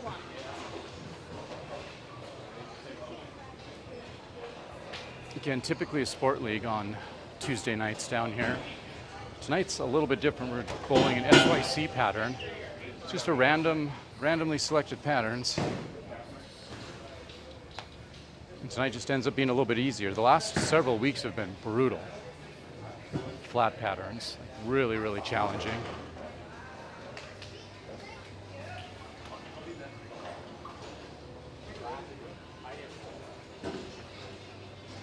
So we are getting ready to start game 4.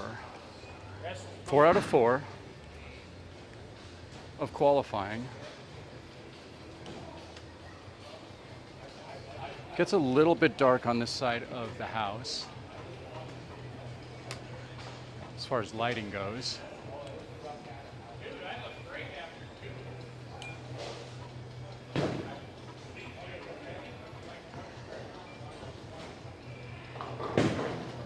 But you should be able to still see pretty decently. At least the pin deck and the lanes. So you've got Quinton stepping up on lane 1, Willie stepping up on lane 2. Again, this is your featured pair today. Willie and Quinton, they were your championship match last week. You see Quinton there go through the nose with his pearl. So he did like the look of that on his final fill frame shot of his previous game. But this pair is just a little bit more grippy down lane. And it takes off and goes through the nose. It's not the way he wanted to start. See what Willie does here.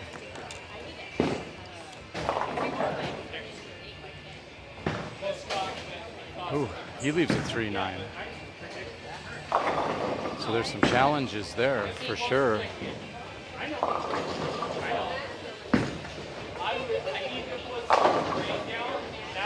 All right, let's go look at the leaderboard. Hey. So Dave jumped first, Tegan, Steve, then Willie is your top 4. Quinton dropped to the top 5, and then Eric is 6th. Cut is at plus 35.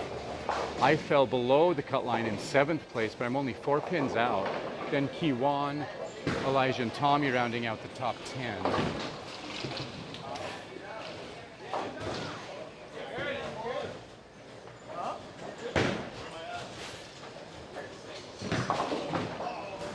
So we'll see. It's all going to come down to game 4, like it does so many times.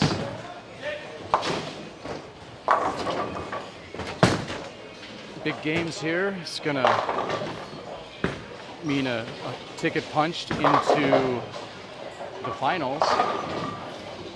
Anything less than that means you're going to watch from the bench. Dave steps up on lane 3. His first shot. It sails left on him. Does not come back. Head outside.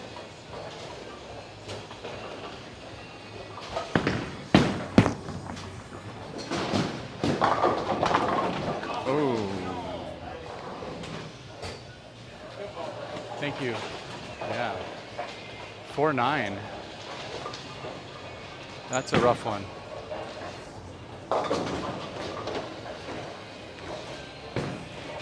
Not the way I wanted to open this game, being 1 spot out of cut. Only a couple pins.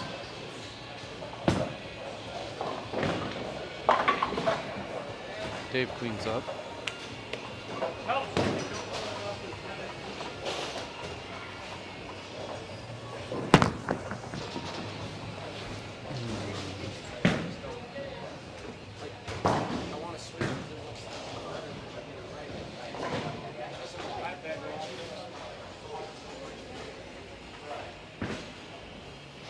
Willie steps up with his second shot. He's working off of a spare. That ball straightens up. It stands up, but it leaves a 10 pin. Thought that was going to be pretty decent. Oh, Tommy hooking the whole lane now. That one ball, a big change of direction at down lane on lane 3. Quinton back to his pitch black. Hits pocket, but he leaves a 10 pin.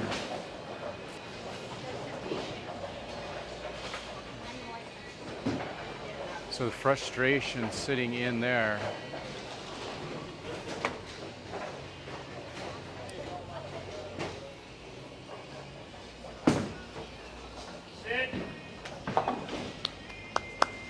Tommy picks up his spare. We'll see what Willie and Quinton can do here with their pair of 10 pins. Willie hits it. Quinton steps up. He takes his 10 pin down.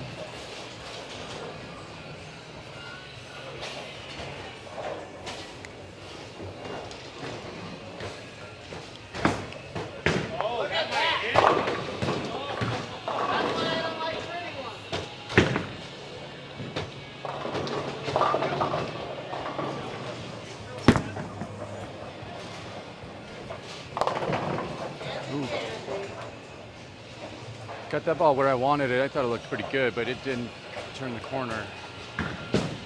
Maybe a little bit of carry down in play right now. Down here's on lanes 1 and 2.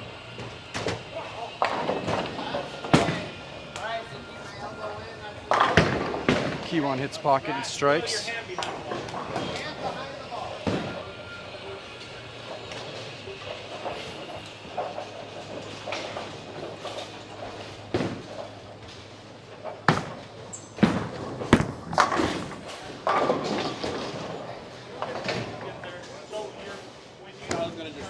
I know, I threw it slow, but I just didn't put anything on it. I saw it, once I threw it, I was like, oh no, it doesn't have enough spin.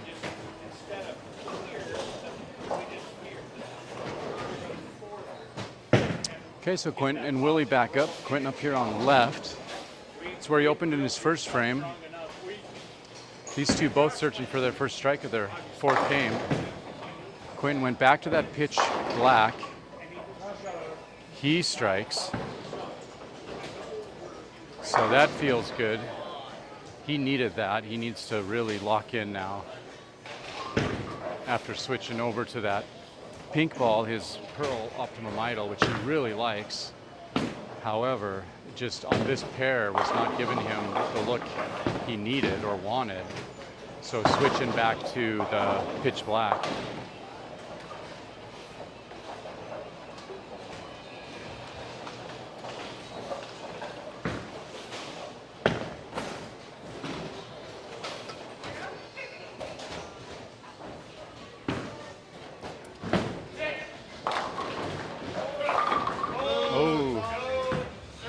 Gets a wobbler on the 10 pin, but it doesn't quite go down. Hey, why'd you throw that in the gutter?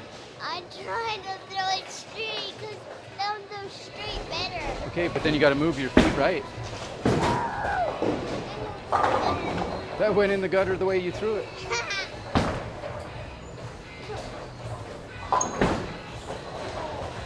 All right, it's my turn.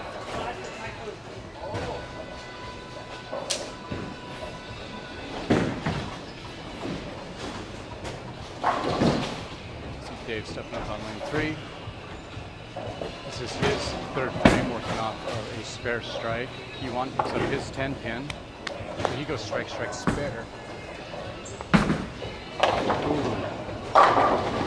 Dave just does not see the friction there. He leaves, looks like the 210.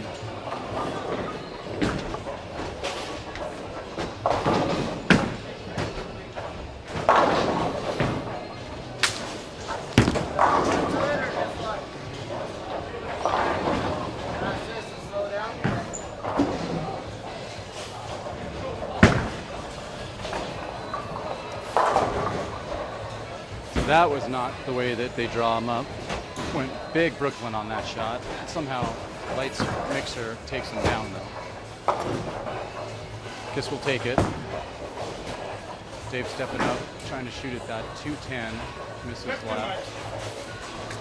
Quinton stepping up on lane 2. Yeah, just throw 5 in a row.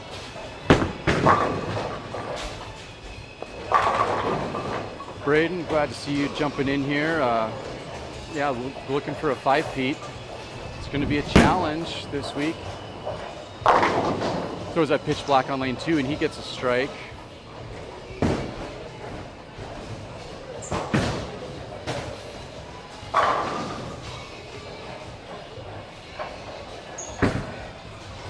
Braden, I think you are watching from Kansas, if I'm not correct. Is that true? You're out of town, that's why we don't see you down here tonight?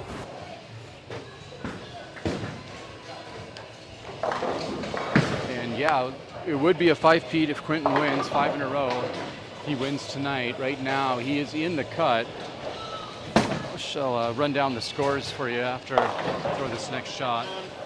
But he does have some work to do because he is throwing scratch.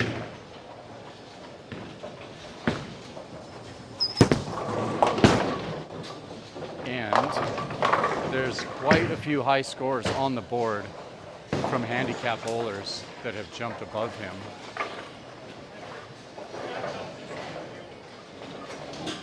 So I'm thinking it's probably going to take about a 210 average tonight is what it looks like right now is going to be the cut line for top 6.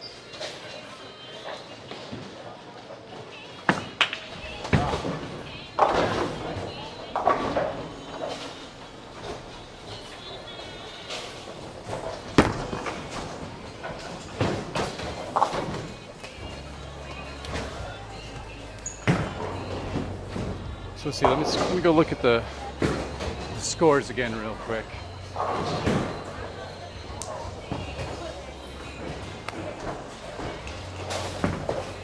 Currently, Dave on top, he's plus 122 at the 722. Then Tegan at plus 85.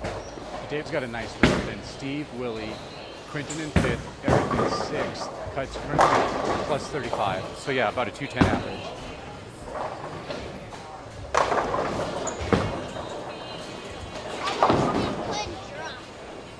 He dropped from 2nd to 5th after that last game. Steps up there on lane 1. Saw him throw another strike. So nervous. So that's 3 in a row. So after an open in the first frame, he goes spare and then 3 in a row. So he's doing what he needs to do. He needs to keep that up. It was too early maybe for that pink ball. With these specific lane conditions. So he went back to the pitch black. He's been throwing that all night long. He tried the purple hammer in practice and it was just too much. It was just too strong of a ball. It was picking up too early. That pitch black gives him just a little bit more push down lane. You're up. And as a result of that, it's just been a little bit more controllable. It's looked pretty good all night. His third game, though, challenged him. See the Kiwan packing 10. Nice strike.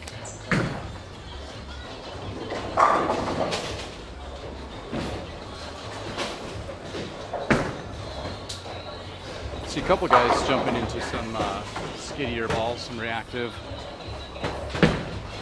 and some pearls.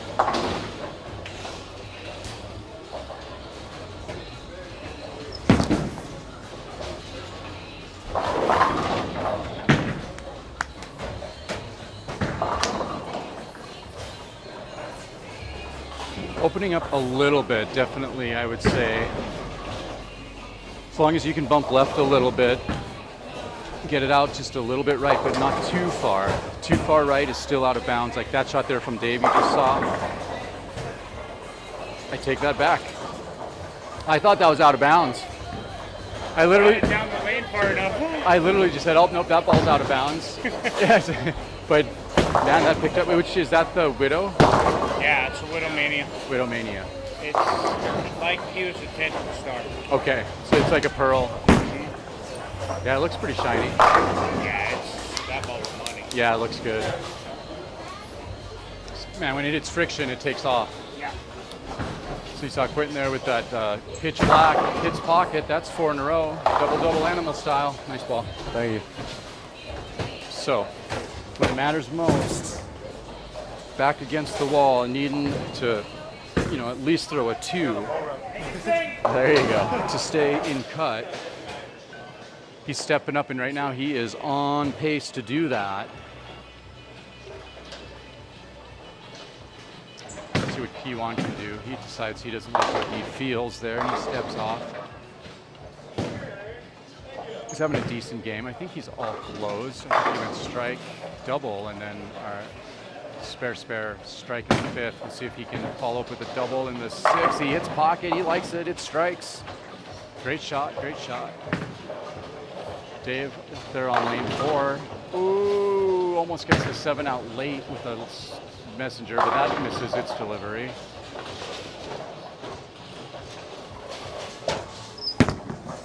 If I left it in, maybe I'll get a Brooklyn. Nope. Oh, Tommy there with a really good effort on a 1-2-8-10.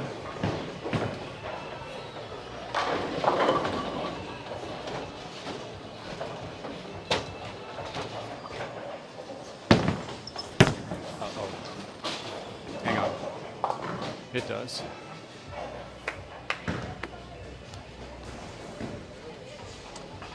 All right, so Quinton stepping back up here on lane 1. Willie up on lane 2. Willie kind of battling with this lane. Went spare in the 3rd frame, then strike on lane 1, spare back here on 2, strike back on lane 1 in the 6th, leaves this one way outside. Doesn't hit pocket, actually hits the 3-6 pocket, leaves the 1-2-4.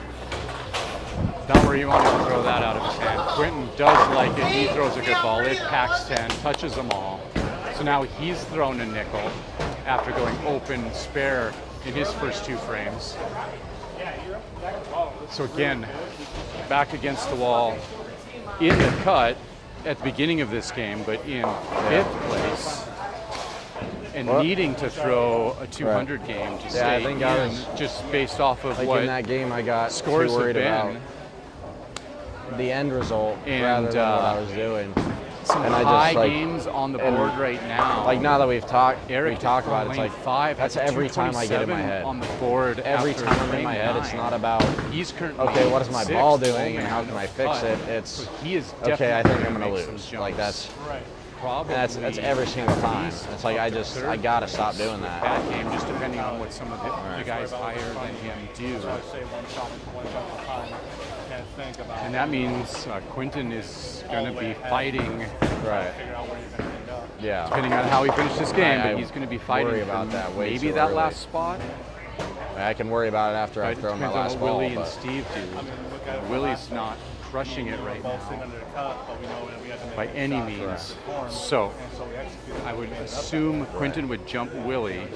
I don't know if he can jump Steve right now. Steve's at 156 going Yeah. into the 10th, working off of a spare in his 9th frame.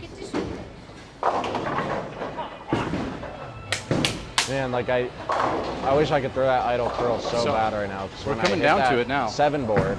It And looks phenomenal. I guess one thing you but can if I say got it just a is little bit that out, all and I don't know if Quinton's that's done me not is playing throw enough angle or 5 what in it a row. is, but After kind of messing around a little bit with the first 2 balls on this frame, on this pair, found it, right, yeah, to say the least.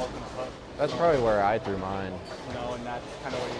As long as he keeps that up, he will have done what it needs to do to get into the final. Right, and that was Where my he will first be shot down here, and I in the washed out. final remains And to so I be was just seen. like, I'm just gonna switch out of this, but yeah. Oh. At least he leaves himself in contention, and that's all anybody can ask for. But it's not there yet. He's got work to do. He's got 3 more frames to finish out. Mike throws a strike over there on 4. See that, Dave?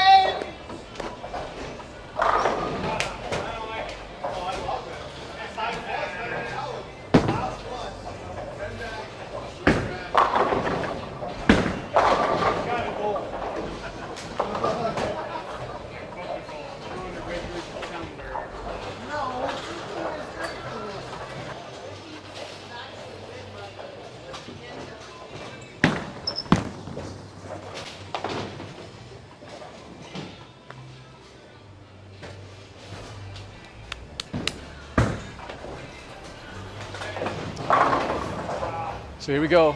It's coming down to these last few frames. We already have some high games in the books. Highest, mainly that being Eric Ramey, sitting at 227 coming out of the 9th. He still throw his 10th frame. So he could go 257, maybe 267, I think. Maybe 277. See a great shot by Quinton there, but it just leaves the 10 pin, unfortunately.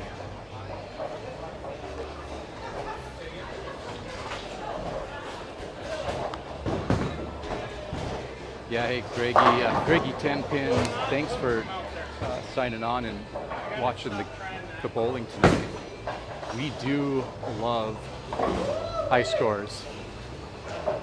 Tough patterns are nice, but it's fun to watch strikes and high scores.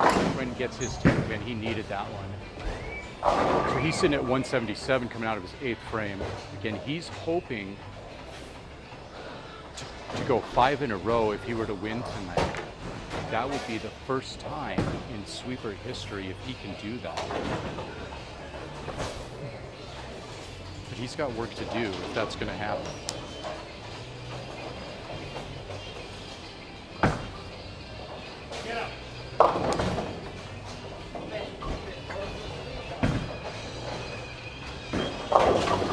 Whoa, that was almost 13 something.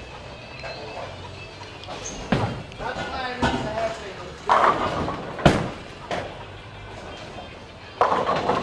Q on with the strike there on lane 2. He's close to the cut line, trying to do everything he can to keep a spot there.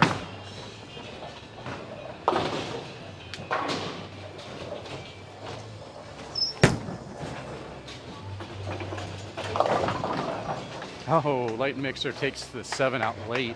I don't know how that one went down.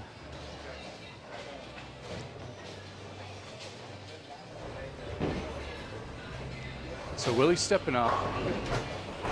He's got a 147 going into his 9th, working off of a strike. He's on lane 2 right now.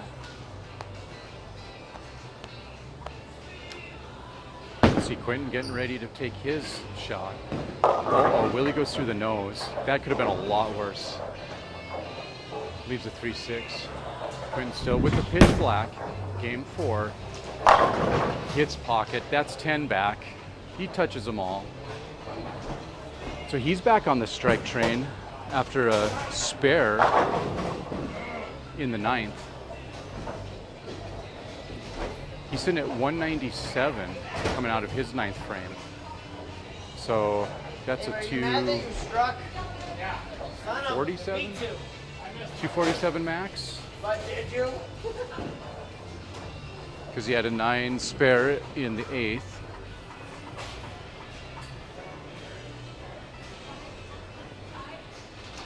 So the pattern tonight is the 2018 Storm Youth Championship Open Pattern. It's 42 feet long, 25 milliliters, and a 7-to-1 ratio. So much more shape than we've seen the last few weeks. If you joined us the last few weeks, we've had 1.5 to 1, 2.5 to 1. We had a long pattern, dual pattern, short pattern. A couple weeks ago, he won on 1 strikes. So you're seeing a little bit more shape, a little bit more misroom tonight, a lot higher scores, especially from the handicap bowlers.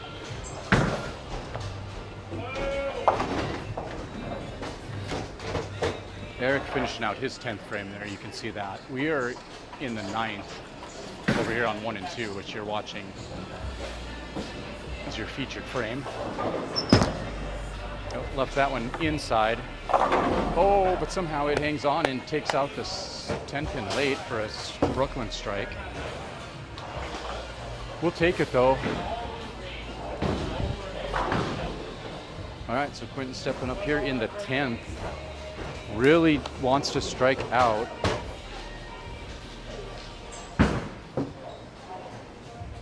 Elijah finished with a 200 on the board. Striking out his 10th frame down on 5 and 6. So as final scores start to get entered here, we're going to be seeing exactly where everyone stands for the final. You saw Mike get a strike there on lane 4. Oh no, Willie on lane 1. Leaves a 4-6-10. Quinton steps up. He hits pocket, but leaves a 10 pin. Cannot believe it. Okay, so he's at 215. So he could go 226 max. That is such a huge shot, man. High These last game two are huge. tonight and right now was a 257 by Eric.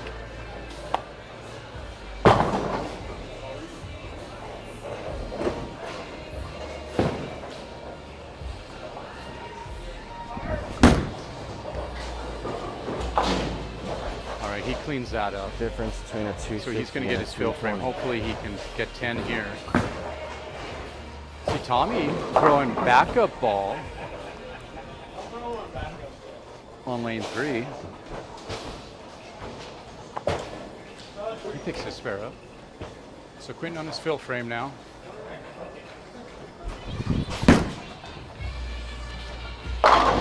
There we go. So Quinton gets a strike. That's 227. That should be enough to put him in the final. In the brackets anyway. So Eric's going to jump way up. I think Willie's going to fall. I'm not sure if he's going to fall out, but he's definitely going to fall a few spots. See Tommy going Brooklyn there. Celebration on lane 3.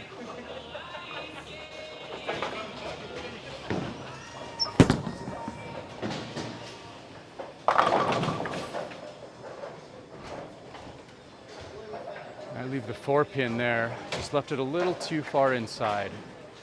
It did hold, but it just started off on the wrong direction.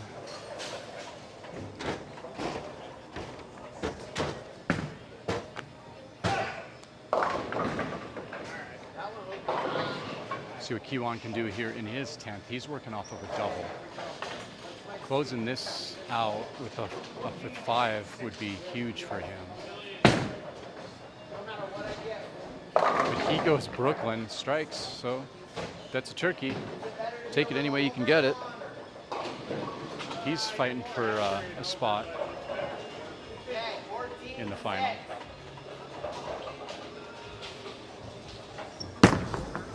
Nothing.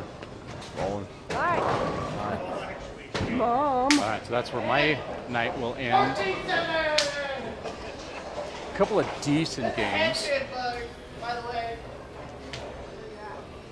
I'll probably be 5. I had a bad game 3.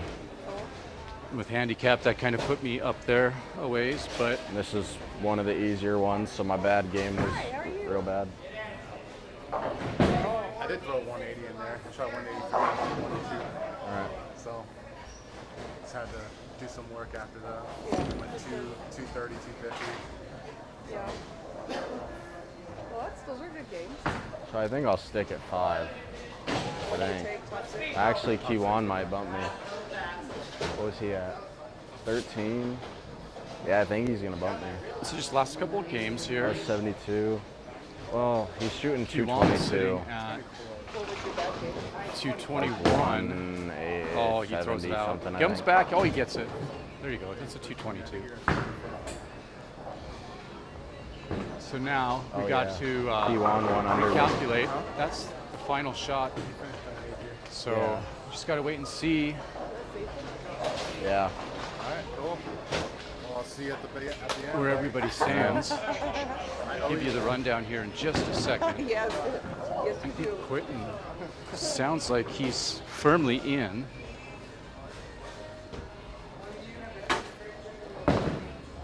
Harry! You guys got it done. Let's go. My goodness. Yes. That was huge, man. That was huge. Yes, sir. Yeah, Keelan with a think- big game there at the I end. think Steve and Tegan will have to do a roll-off, and the loser of it faces me. The winner faces you. And then, so yeah. Wow. Mr. Eric Rainey. Okay, there's a tie for the 3 seed. We go to the highest scratch game. First that goes to Tegan at was all right. 892. And 4 seed because he didn't shoot 235. Scratch. But he still shot the same score, which is great. is Steve Herford. He's the 4 seed. 5 seed. The 4 or 5 time, whatever time champion is. Quinton with 872 and making it with an 865. Keyzone.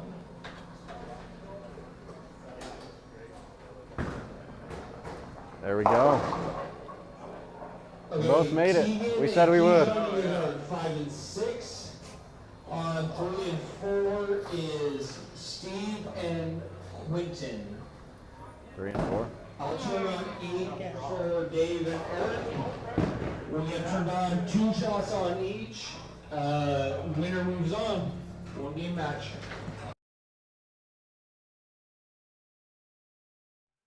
Anybody that wants money, if they made money tonight, then they're not won. All right, so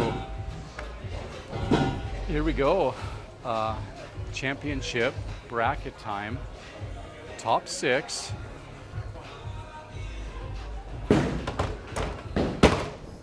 You're gonna have Quinton and Steve down on 3 and 4. And you're gonna have Tegan, I think, on 5 and 6. I'm not exactly sure the matchup's totally yet. Give me a second here to get my camera back in place, and I will go through all of the matchups for you. So, throw your urethane I will, for your yeah. first shot. Yeah. And then your second shot, throw your idle pearl. You should be able to see the scores there. Right. We get 2 shots at each lane. Correct, yeah. All right, so you could maybe hear Eric and Quinton. They're talking a little bit of strategy. Eric has been a mentor to Quinton for, I don't know, the past 3 years or so. Especially when it comes to tournament bowling on some of these sport patterns. So you see that pitch black, that still looked really good.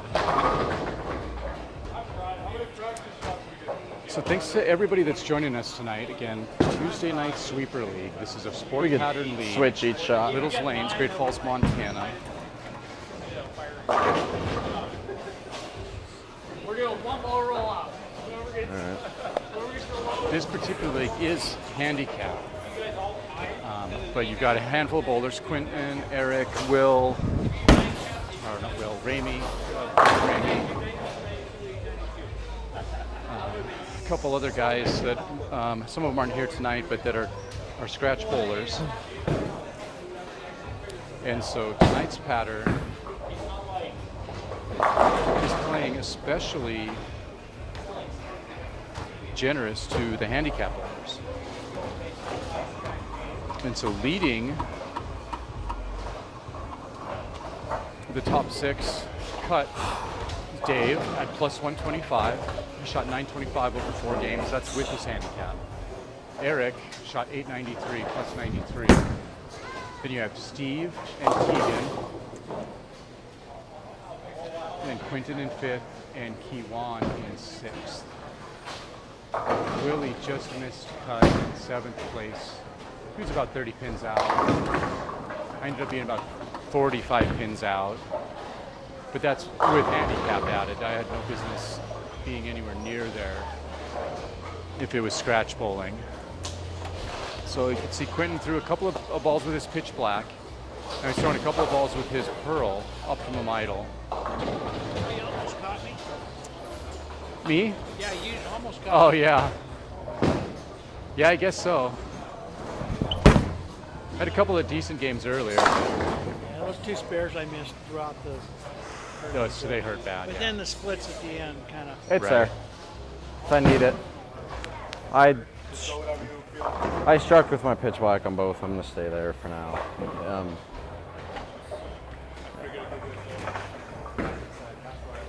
Right. Yeah. If I'm just throwing it terrible, I'll make a change, but or if I keep corner pinning, but. All right. first time I've gotten into that. Oh, really? Yeah. All right. Of course, it's only 14 Don't bowling. beat up on Right. that cripple too bad, Quinton. The what? Don't beat up on that cripple too bad. So how we do this then? Okay, I'm going to start on 3, right? I throw Right. the 1. Yep. And then you get up and throw both. Yes. Right. Yep. Alternate. So you'll do 3, I'll do 4-3, you'll do 4-3, I'll do 4-3, and then at the end, I think I'll be done with my 10th on left, and your 10th will be on right, and so then you'll just bowl 1 frame up there. Okay. Yep. Yeah. If you have questions while we're doing it, just ask. Yeah. It's been a while. So. Yeah. Well, and if you don't watch it on TV, then it's like. Yeah.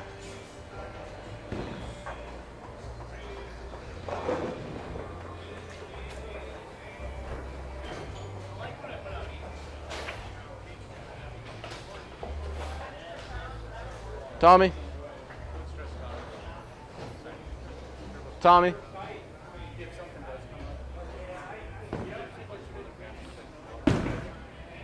Yeah. What sort of you doing? He's starting on left. I'll confirm it.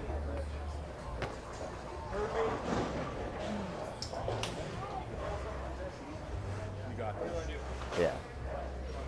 I'm throwing it fine. I'm comfortable. And you're starting? All right. Good luck. Good luck.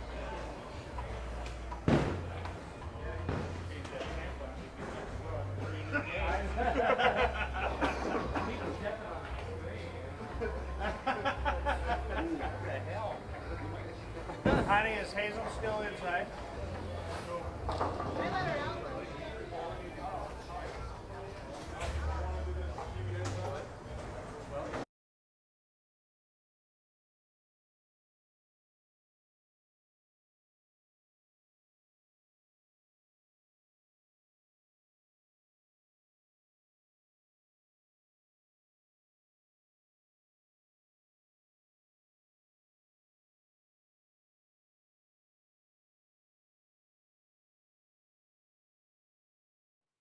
Yeah, just hang tight with us here. We're just waiting for our lanes to get set up so we can start our finals. It'll just be 1 minute. Hang on.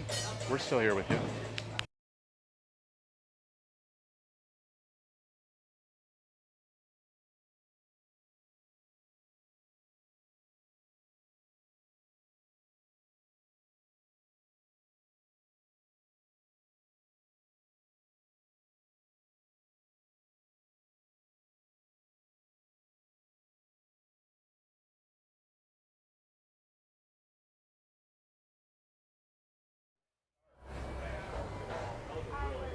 All right, so there you saw Steve step up with his first shot. All right. Over on lane 3, he throws a strike. So that's putting the pressure on early. You can see from the score there, he has 39 of handicap. So that's basically giving him 2 frames, if not 3. Quinton goes through the nose. Leaves a 4-pin. So not the shot that he wanted there. And that's where this handicap bowling action becomes really, really challenging, because then you end up, I mean, you just can't miss. If you're a scratch bowler, like, you have to get every shot. I mean, he needs to string strikes together to have any chance of winning this game.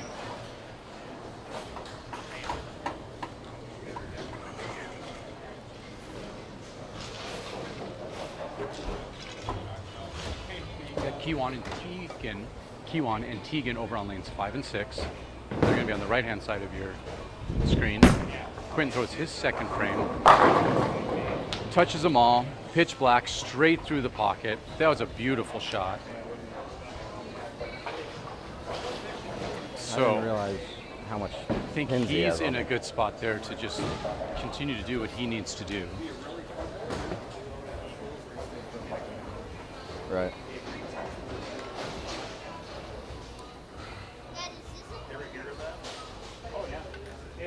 Yep.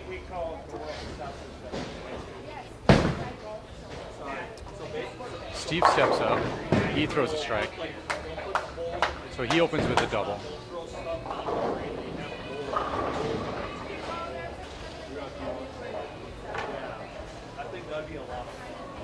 Again, and every shot that Steve throws that he closes the frame on just adds pressure Yeah, I'll go let Tommy know. to Quinton having to throw strikes.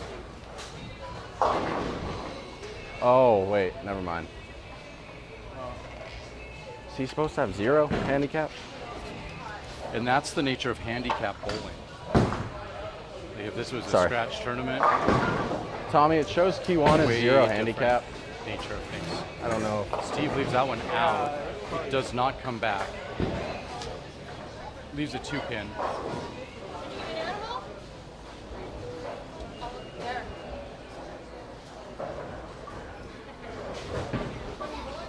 Since I'm gonna get 4 quarters, I'm just gonna use this one up. I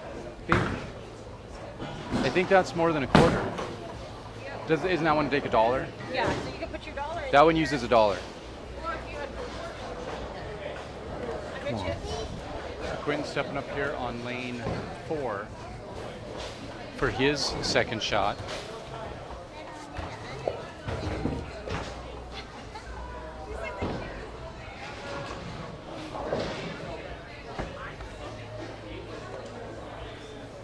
Kind of waiting on some behind the scenes issues with the pin catchers, pin setters, I should say. See Quinton's shot there. He likes it. He steps through it, touches them all. So, taking advantage of the open by Steve there. He'll step up on lane 3. Woohoo! Get your quarter. All right. See what Quinton does here on lane 3. Not sure if he liked it, but it held. And it strikes. So that's a turkey for him. That's 3 in a row. Wow. So keep on there, go in the channel.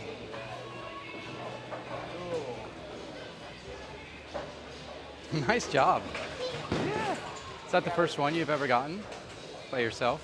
Yeah, by myself, but when he was here. Steve steps up on When he 4. was here, he gave me. Yeah. Ooh, Steve goes through the nose, gets very fortunate there just to leave a 10-pin. Oof.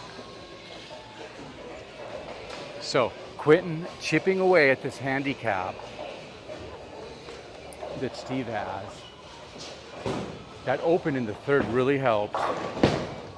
We'll see if he can convert here. It looks good. He does pick up his 10-pin. So now Quinton's back up. Well, actually, Steve's got one more shot, and then Quinton will be back up. You can see Tegan and Kiwan over here on lanes 5 and 6. Tegan with a strike in his first and then an open, and Kiwan with 2 opens in his first 2 frames. They both have pretty similar handicaps. Tegan with a nice shot there, touches them all. Let's see what Steve does on lane 3. This is his 5th frame. So he goes way left. And again, honestly, he leaves a 1-3-9. Really fortunate that that's all he left. That could have been way worse. But back to Kiwan over here on lane 6. He's trying to close his first frame. This is his 3rd shot. Leaves it out, but it's out early enough. It does come back. Oh, he's out of trouble. It almost leaves the 7-10, but the 7 falls late. See if Steve can pick up this challenging split. He does. Okay, so he's doing what he needs to do to keep a lead. He needed that one pretty badly. If he would have opened there, that's really taken some pressure off of Quinton, but as it is,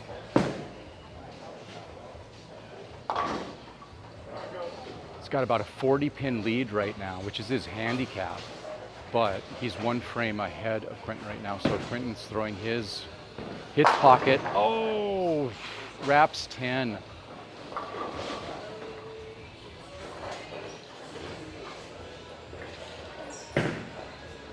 So really needs to pick up this 10 pin. That's bringing him within about 15 pins of Steve right now, if he makes this spare halfway through the match.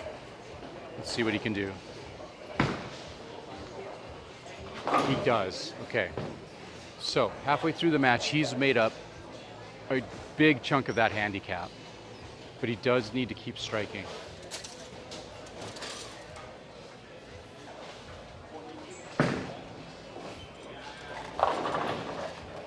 Eric down on lane 8, probably out of your frame, just throwing some practice shots. He's your second seed. Dave's your number 1 seed. They're just staying warm. That's what Quinton does here on lane 3. He loves it. He steps through it. It touches them all. That was one of the loudest strikes of the night. Just no doubt on that one. So coming off of a spare, he throws a strike. That puts him at 131 through 6, working off of a strike. Steve at 123, working off of a spare in his 5th frame. So right now, 1 frame ahead.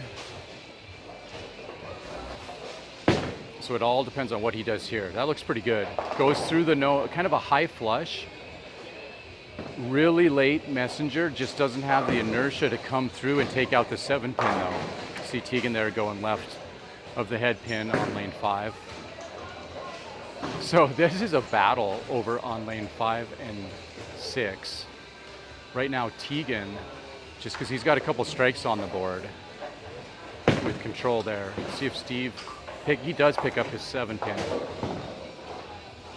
So that's going to keep him in this game.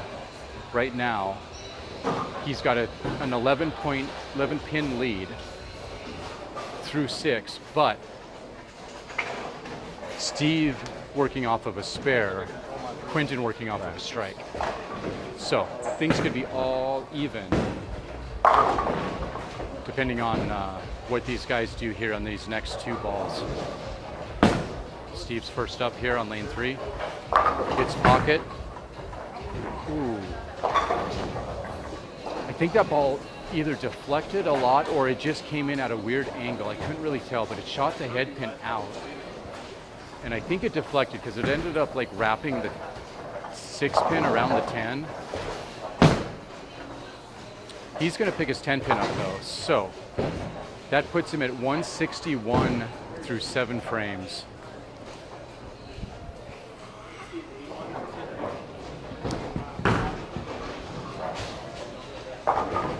CQ on there cleaning up his spare over on 5 and 6.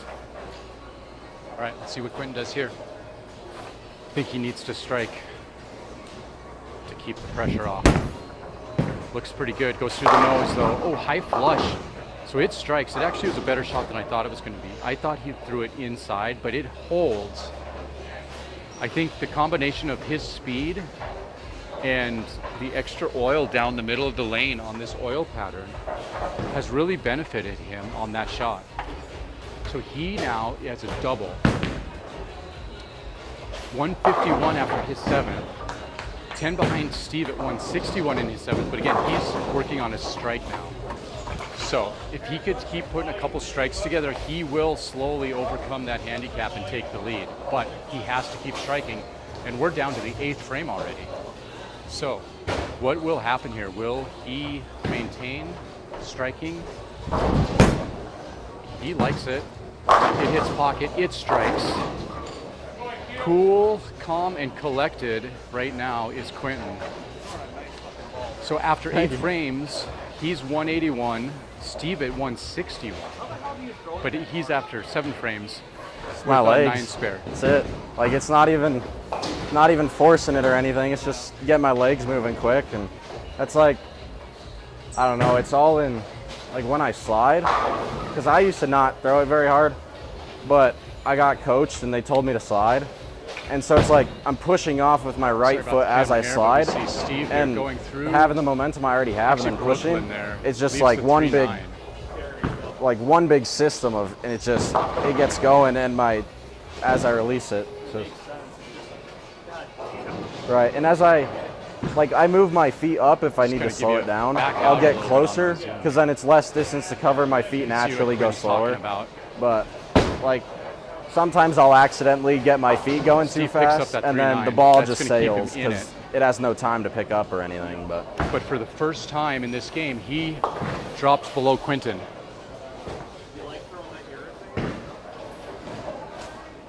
I mean, kinda. Like it doesn't. It hasn't.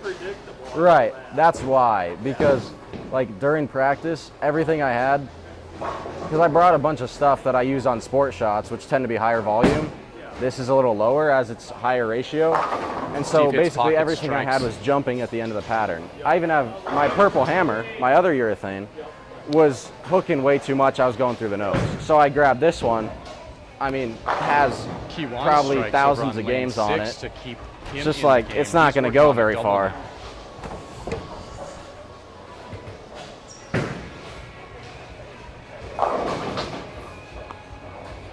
So, over here on 3 and 4, Quinton stepping up. He likes it. High flush, actually probably just straight flush. That was a good shot. Watch that ball. Oh, again, you can hear that, just loud, just loud. And we see Kiwan here up on lane 5, working off of a double. And he has taken the lead now because Tegan in his 5th, 6th, and 7th opened. So that is brutal. All right, let's see what Quinton does here.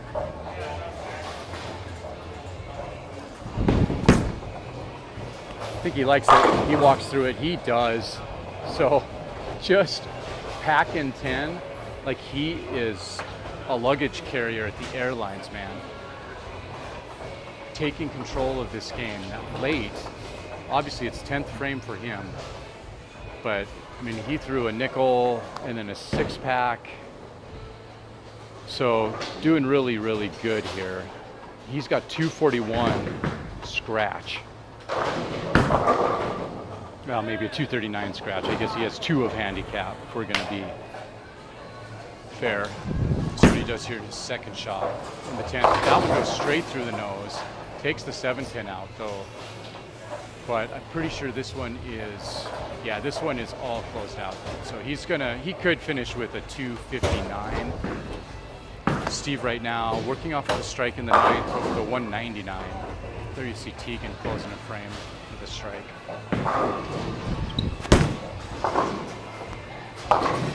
There you see Quinton closing up this game. So Quinton's going to move on. As well. Well, This is probably the biggest hurdle Best I can come up with of if the I night strike for out is Quinton 249. because 39 of handicap. That is so hard to overcome. oh, all right. Well, here, one more. Nice job. What's that? 37. 37 difference, yeah. Yeah, thank you. Still a bunch. It's still a bunch. That was So tough. you could see there just like how hard that is after. He has 39 pins I at mean, it took handicap. him 8 frames to Yeah, catch up so, and I have 2. because of that handicap. Steve steps Steve. up, leaves a 10-pin. Horford. He's really cool. He's nice. Yeah, it took you like 8 frames to catch up there. Yeah. Finally. No, it took.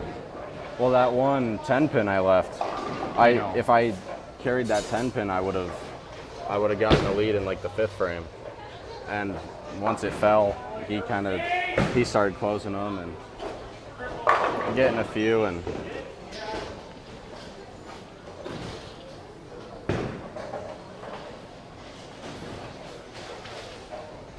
All right, yeah, so probably the biggest hurdle tonight. I mean, Kiwan's got 31, Tegan's got 27, so those are going to be hard to overcome too, but 39 is a lot.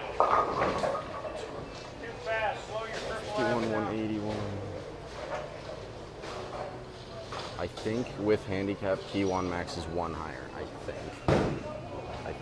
All right, so Quinton, walk us through this here as I did. we watch this final match between Kiwan and Tegan.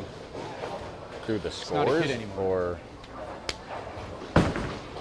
Thank you. Happy to see him in the final. Right, yeah. They're both good tonight. So Quinton frustrated there, leaves a 9 pin. Oh, I bet. Man, that was tough. It took me until like the 8th frame on like a 4-bagger to. So this is going to all come To down pass to this 10th frame. But It depends on this match. So who do I got? It depends on. So we got to wait for this match to figure out where they'll bowl you'll next. face lowest seed remaining. It's like if Quinton wins, you'll face him. If Tegan We got to wins, see you'll who face me. finishes, who wins here between Quinton and Tegan. Let's see. Yeah, it depends on this match. Give up 31 or give up? All right, so Quinton putting Tegan in a position where he's going to need to at least, I think, double. I would take me. So Tegan has to at least double. I don't think so. Let's see. Quinton scratch can go 161 plus 31. So what, 192? And Tegan, Yeah, people cheat. Got a couple pins of handicap. 84. scratch, right? Tegan is, yeah. All right. So 190 is the score to beat. I mean, he might. I'm not sure. So Tegan was the higher He could seed. go 181. He could go 211, right?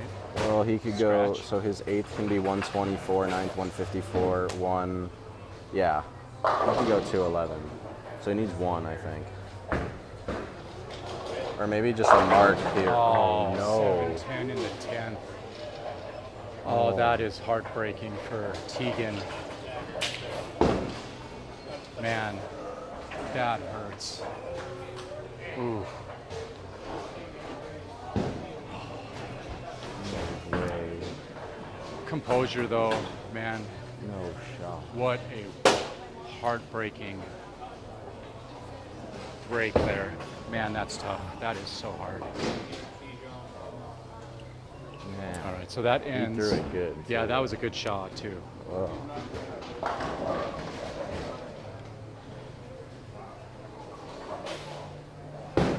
Dude, that's heartbreaking. What do you do? Man.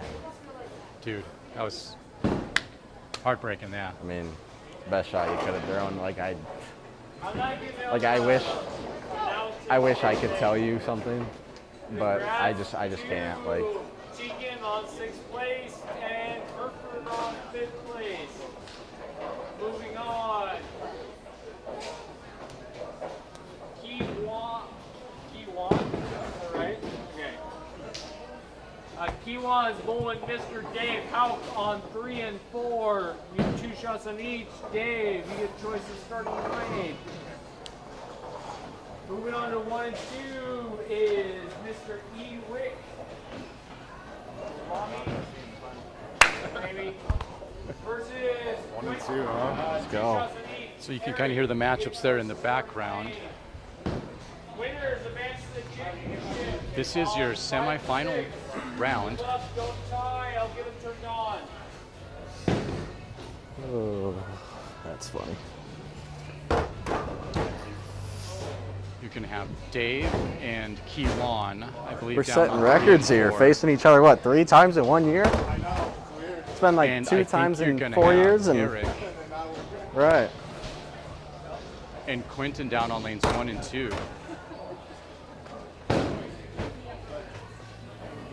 Semifinal matches here. Got 2 of them here. This will decide who goes into the finals. Oh, yes. And Yes, I don't, sir. I'm not down like 40. I know.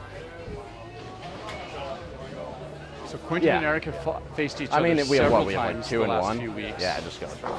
Even if we had Including 45 I and think 0, back-to-back I'd finals go. appearances, Yeah. like championship matches.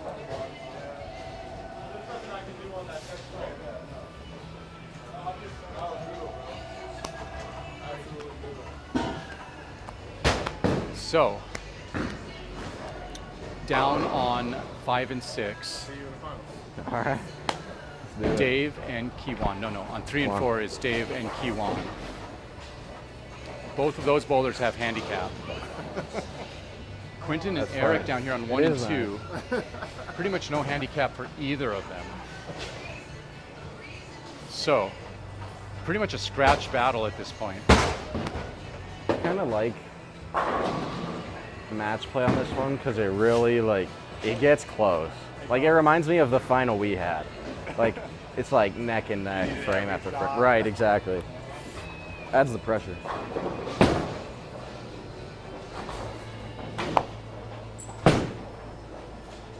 So you see some of the practice shots being thrown now with our 4 semifinalists. If you haven't been watching the last couple of weeks, so Sport League, sweeper, 4 games of qualifying, and then some kind of finals, usually a low man out elimination, some tournament bracket, step ladder. Just kind of depends, varies from week to week, as does the oil patterns, typically sport oil. However, this week happens to be an old SYC pattern that's a 7-to-1 ratio. 42 feet long, 25 mils, 7-to-1 ratio.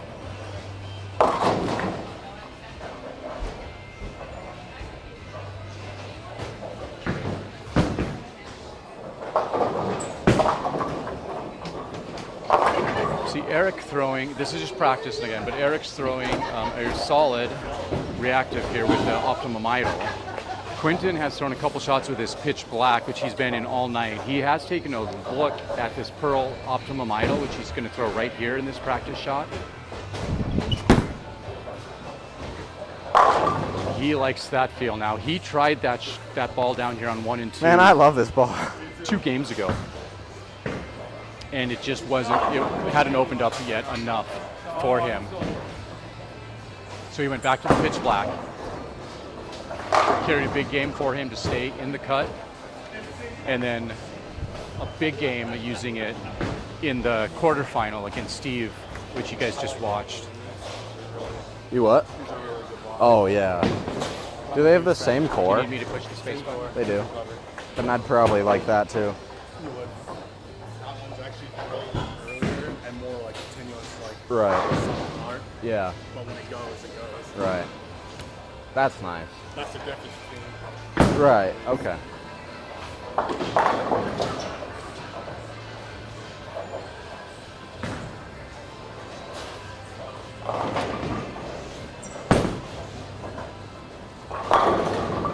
right, I just ate a fried mushroom. Hopefully it wasn't chomping in your guys' ear.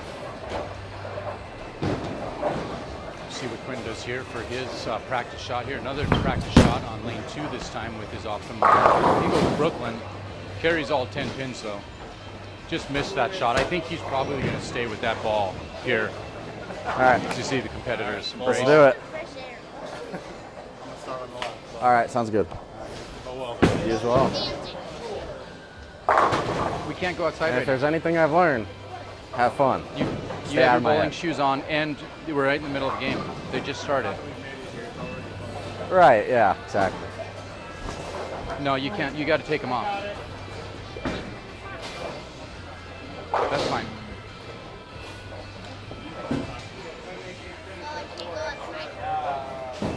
So, starting our semifinals games here in just 1 minute.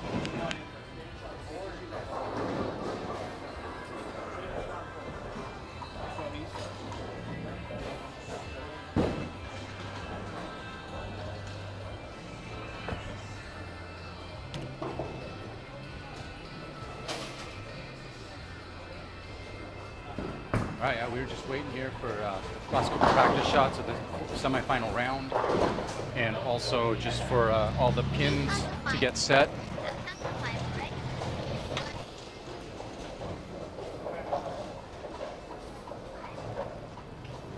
It's really hot out here.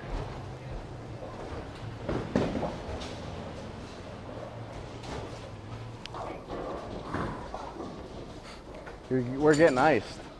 Huh? We're getting iced. Yeah, I know.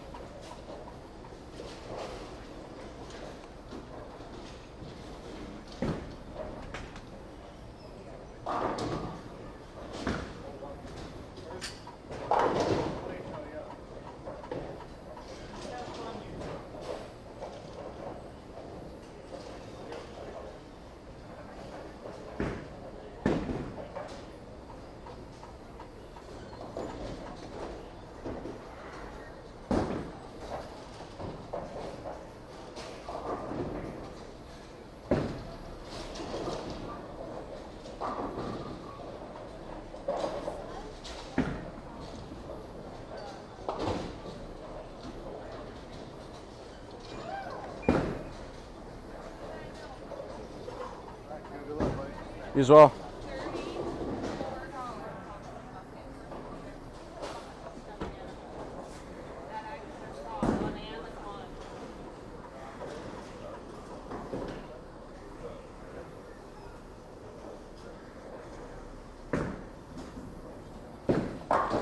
See these games just now starting, down 1 and 2. Looks like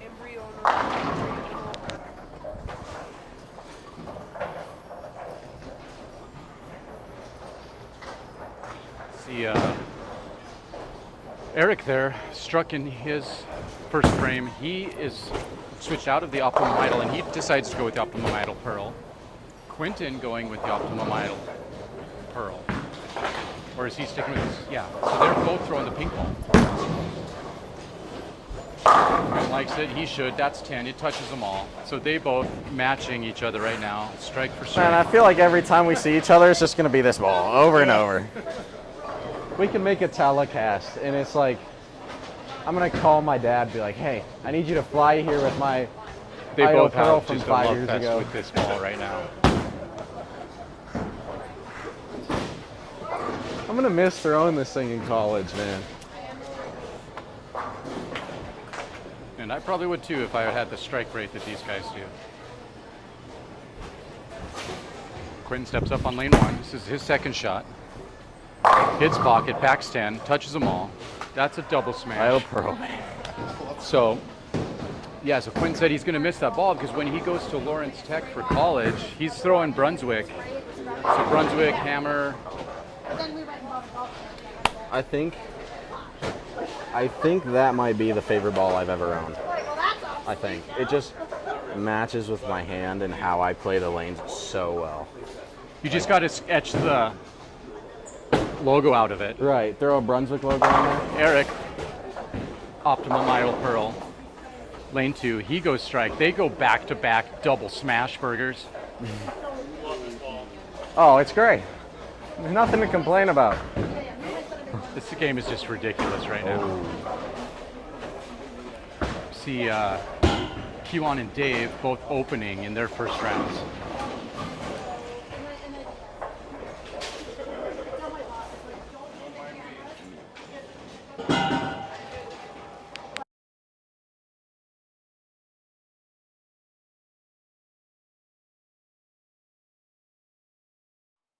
There you see Eric smashing 10. There we go. So he's got a turkey to open. This game's ridiculous. Both throwing the exact same ball. I mean, I think the idle core, like I'm a huge fan of it. Like Yeah. idle cores are great. It's a symmetrical? Yes. Symmetrical, yeah. And it's nothing like really huge. It's just enough to like, you know, punch out in the back end and you See what place it Quinn well. does. Face up. Ooh. Wow. He liked it, but it leaves the 10 pin. Man, I thought But I knew it think jumped, but I was the just cover hoping, stock of man. this core is pretty good. You know, it's a perfect matchup. It is a perfect match, yeah. It's nothing like really jumpy off the spot. It's just nice and smooth, you know, controllable. Yeah, it is kind of rare, I guess, to have such a skiddy ball like that be that smooth. So it's really clean through the heads, and then when it gets to the back, you can control the back end. Right. So. Do you think that that core then this is the same way the calms final the head started or the cover stock 2 down? weeks ago. Kind of. You got it. So it kind of blends out like that wet dry, you know, in the back. So when it comes off the back of the pattern, it's not going to overreact when it gets down there. So the ball just kind of just saves up energy, you know, with the cover, and it just finishes just like that. So. Yeah, yeah. And there you saw Quinton just touch them all there. Thank you. Hey, nice shot.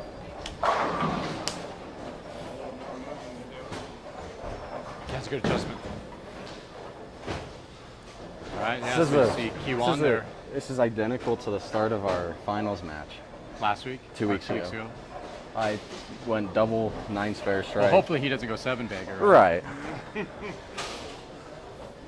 So you see Kiwan here on lane 3. I stopped for a little bit before. This I stopped for a little being bit of food bailed out before. there leaves the middle bucket is what I call that. I don't know if it's got an actual name or not.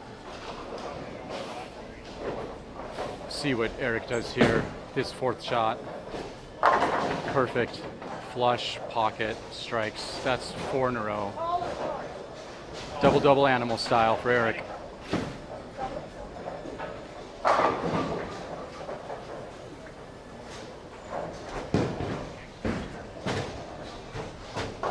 Quinton needs to pick this spare up here to prevent himself from going open in the first 3. See him on lane 3. He does. That's big pickup. Eric steps up here trying to throw a nickel. He's on lane 1. Again, this is your semifinal match. He likes it. He should. It's a strike. So you've got Eric going front 5. It's a straight up scratch game there between these two guys, so no handicap between either of them. They're both throwing the exact same ball, Pearl Optimum Idol.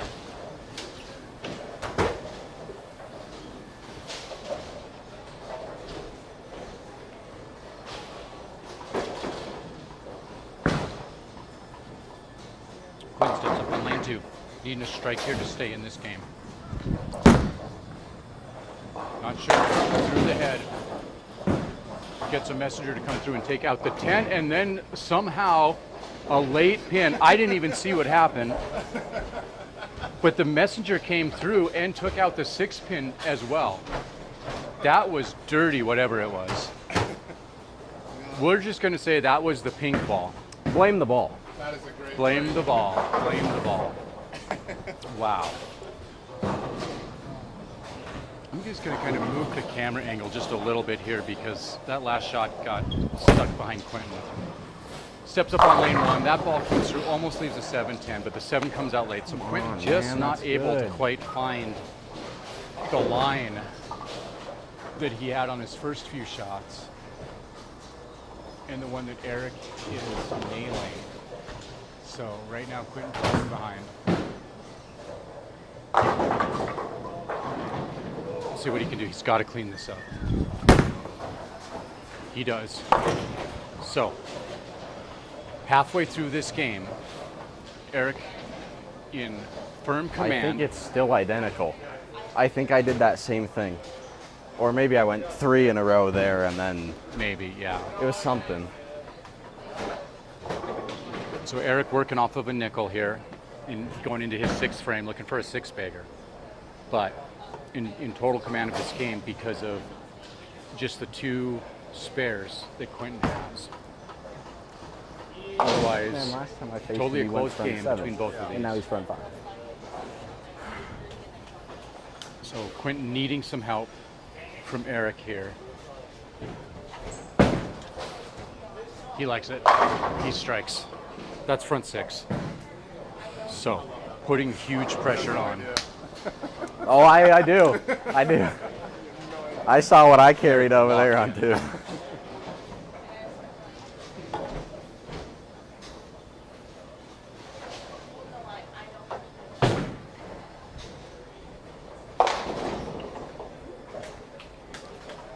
All right.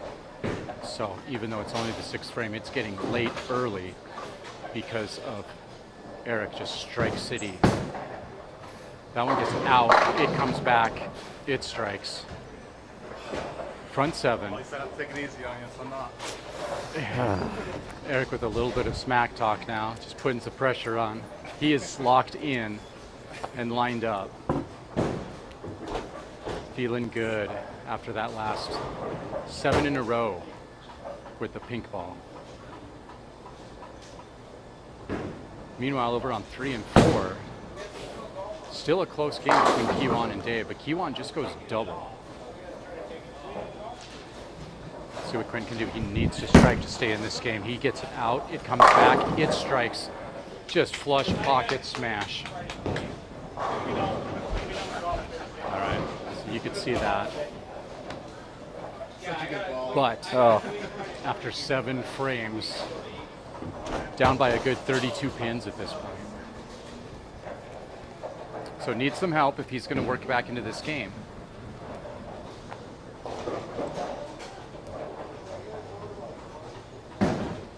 See what he does here on lane 1. Needing a strike. Gets way out, comes way back, and it strikes. So these guys have worked this lane into just perfection right now. So he goes double smash. Eric stepping up after throwing front 7. Will he make it 8? Going for ocho. What do you do? Need some help, need some help. All right, let's see what he can do. Eric steps up. Looks good. He likes it. It strikes. Front 9. 8. No, front 8. Front 8. It will be. Putting the pedal down. Well, it's only right. He's the one, I guess. Yeah. So Eric trying to put a stop. Man.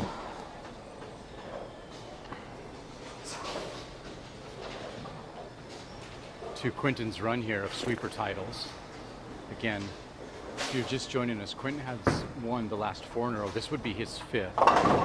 Quinton's won 5 out of 7 weeks he's bowled. And here we are in week 9. But Quinton missed the first week. Eric strikes again. So that's 9.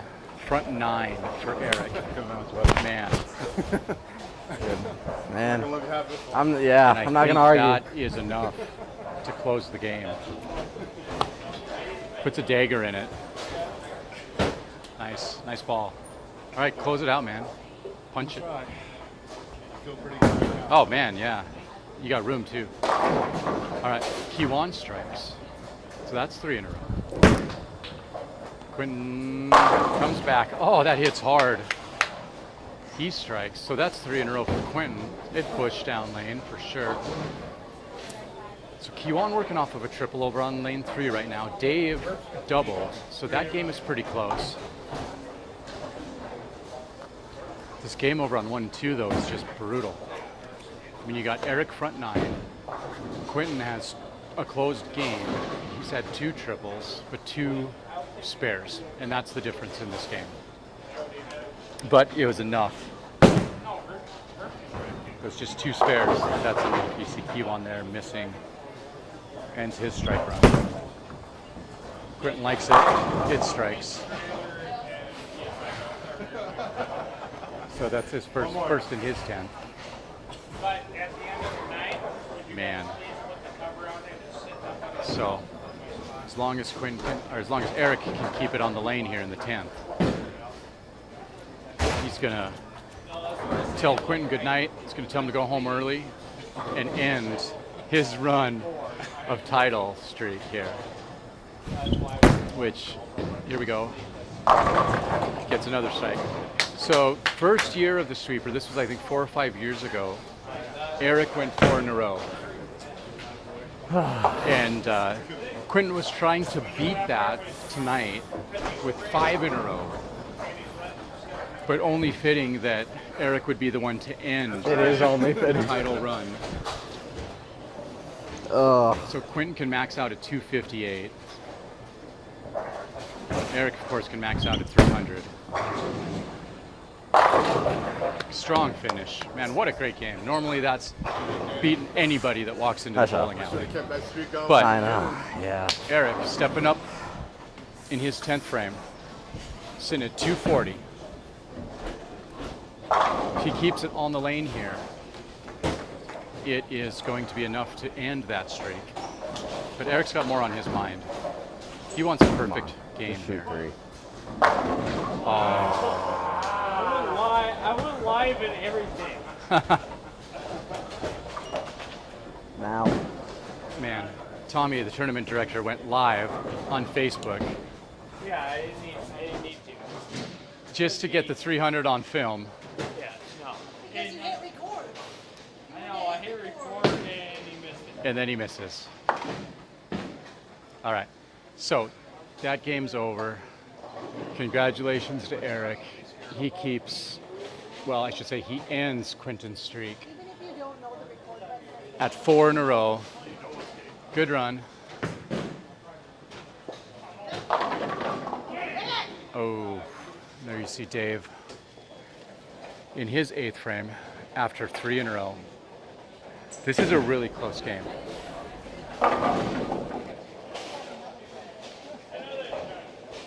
So Eric there, I don't know if you saw it, but Eric finishes with a 278. Man, that was tough. You're such a pussy. I'm sorry, what'd you say? Dave here stepping up. Uh-oh, leaves it left. Nope, he doesn't. It's good. So after 8, Dave with a spare at 157. After 7, working off of a spare, Quinton with 157. Just breaking dreams, shattering dreams over here. Yeah, had to be done. Like any good mentor. Pretty proud of Quinton now. Man. No, you come a get long that way.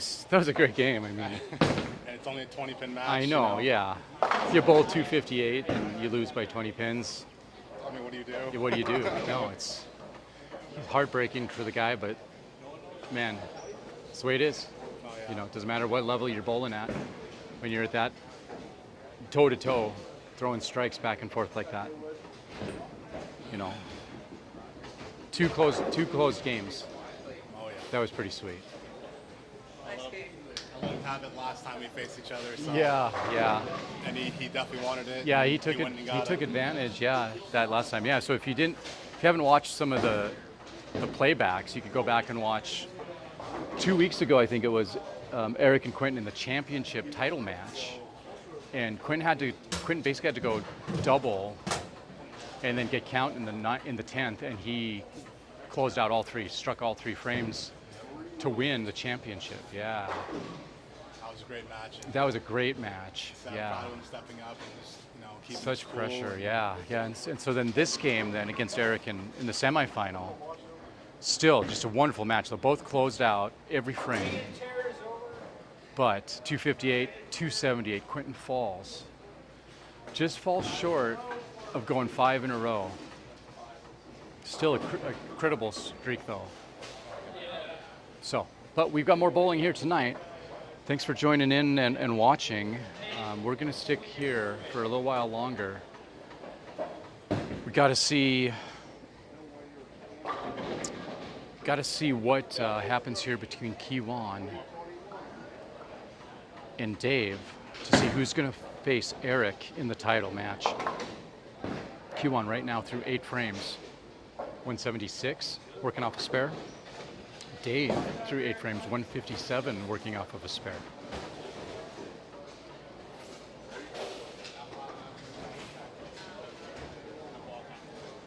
So there's more to this night. It's not over yet. Let's see how this one finishes out. Stay tuned.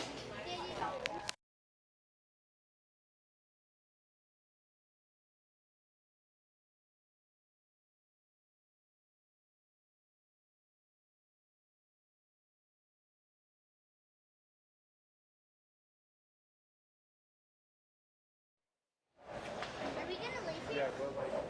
We're gonna watch the last game. Yay. Are you gonna keep bowling? I'll just pick it up a break. Going up in there. Ow. Looks like you might need to move all your stuff though, because there might be other people bowling. I'm pulling the ball right now.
All right, so you see it getting late here on this last final game of the semifinals. We've got Dave and Kiwan just finishing out. See who was going to face Eric in the final.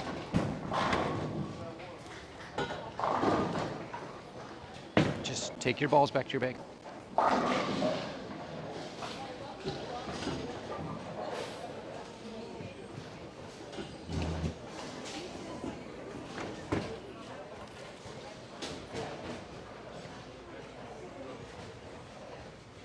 This is a tight one here.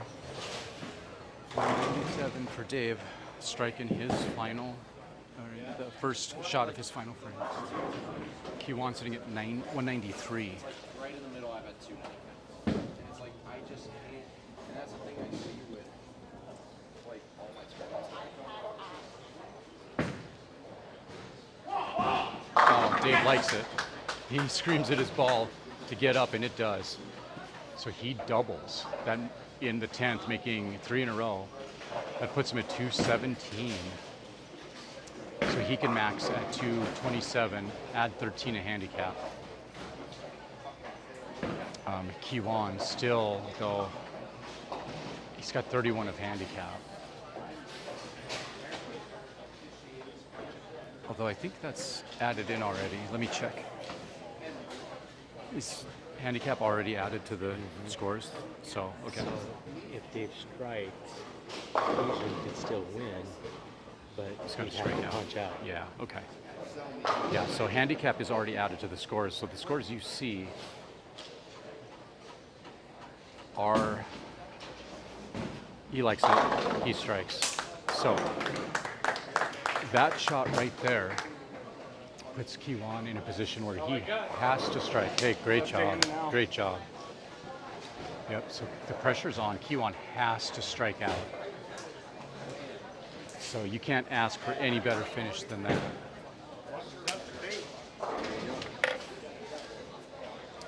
During this last shot here, I'm just going to change batteries here. So audio is going to change for just a minute. I was pulled back on this little detail.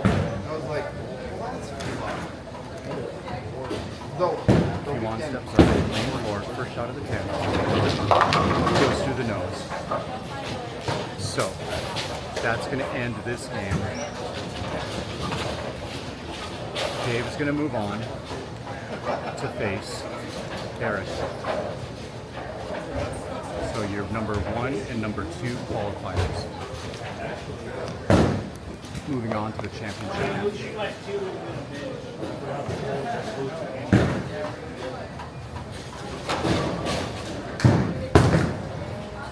Kiwan now 10th frame, but this game is over.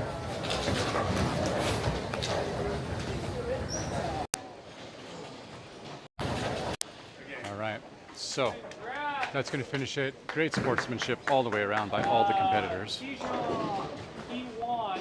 My bad. I got it. I'll figure it out by the end of the year. Wait here. There. On 4th and 3rd, Quinton. 2 back-to-back 250s games. You were due to get not win, so it's okay. We still love you. It's okay. 3rd place. Good job, buddy. Okay. We'll have a new winner, maybe, for the first time in a while. Maybe. No tie. We're going to tie.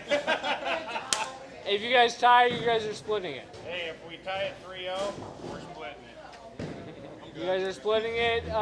Eric and Dave. Dave, you're still the higher seed. You get to decide everything. I will turn them on. You guys doing it straight up? All right. Good luck. Good bowling. Do not tie, or I will go grab a golf club out of my car. All right, so you can see here now, final match coming up between Eric and Dave. They're going to be on lanes 5 and 6. Practice shots coming up right now.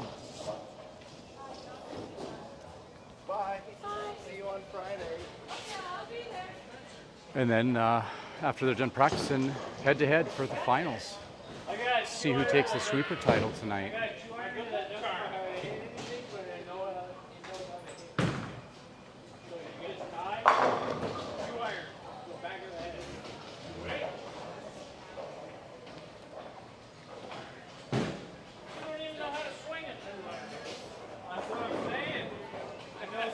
All right, so just stay tuned here for the next few minutes here while these guys take their practice shots, and then we will be going live with the finals. So thanks for jumping online. Thanks for staying with us tonight, live streaming on Quinton's channel.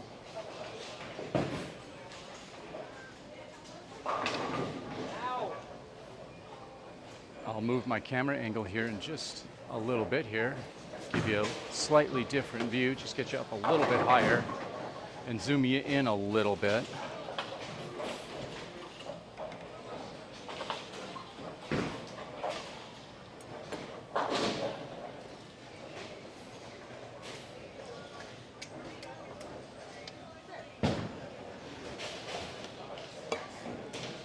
There is going to be a little bit of a handicap difference between these two. I'll tell you what that is here in just a minute. So you can see them still take their practice shots. You see Dave stepping up here on lane 5 right now.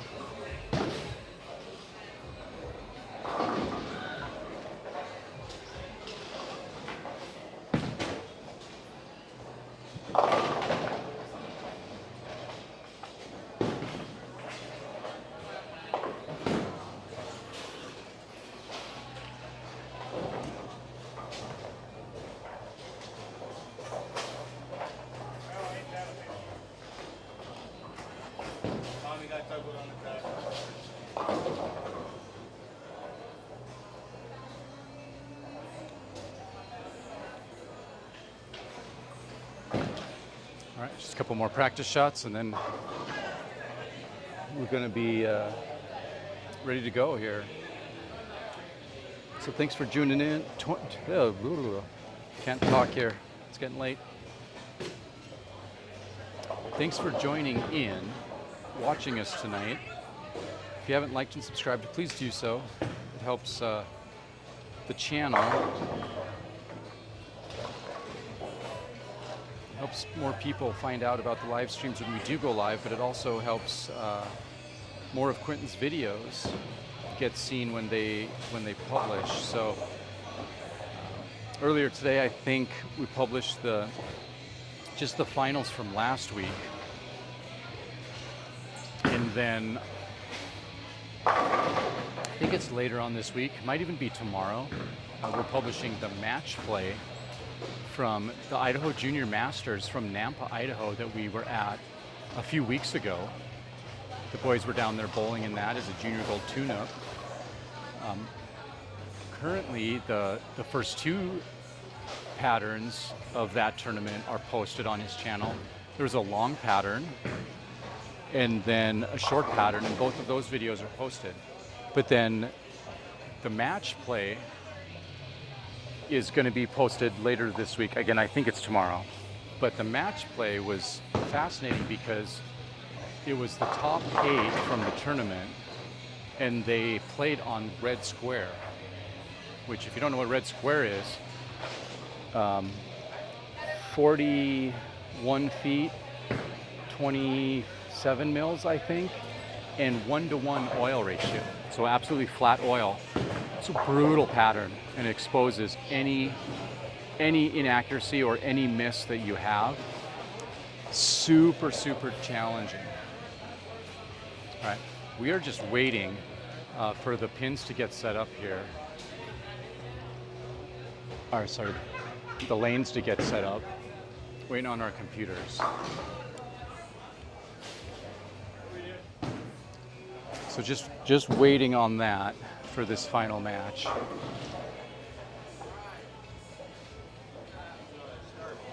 See, the bowling alley has filled up. Now that the main part of the tournament is over, you've got a bunch of house bowlers coming in to bowl down on the non-tournament half of the house.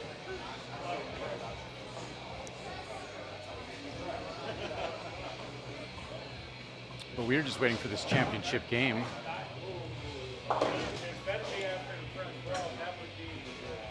Between Dave and Eric. And they're just getting ready to start here now. We got the lanes set up here. So, yeah, back to red square anyway. That match play, 8 games of match play, is now posted on Quinton's YouTube. Well, not, I think it's tomorrow. It posts tomorrow. So anyway, like and subscribe. You'll get notified when it does post. And in the meantime, you can go back and you can kind of look at some of the other tournaments that he's got posted there. Some of the other, great league days. Some of the almost 300 perfect games that he's thrown. And then all 5 of his sweeper wins from this year so far. Next week, I do not think we'll be streaming. Eric sticks with pink ball. He goes Brooklyn. Leaves a 6-pin. I hate orange. So next week, we are going to be getting ready to go to national championships in Green Bay, Wisconsin. It's the Junior Gold USBC National Championships. So I do not think we're going to be able to come down here and stream. There will be a sweeper. I'm pretty sure Quinton will be bowling it. But I do not think we'll be streaming. Just because we are going to be preparing to drive to Green Bay the next day.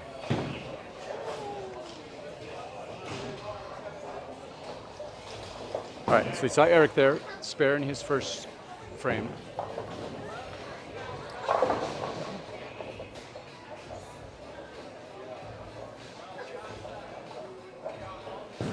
Are they going scratch? They are? Okay. So both competitors agreed to go scratch this game. So it's just head-to-head scratch championship match. We've seen this a lot this year. A lot of times they'll just completely agree that even if there is a handicap, they want to go head-to-head. Best bowler wins, right? So no handicap this match. See, both bowlers miss inside on their first shots. Eric cleaned up, got only had a 6-pin to clean up. Dave missing left, leaves a 1, 5, 9, 10. Now that's what you're looking at down there. It is a mess. Like, you don't want to shoot at that. That is going to be a challenge.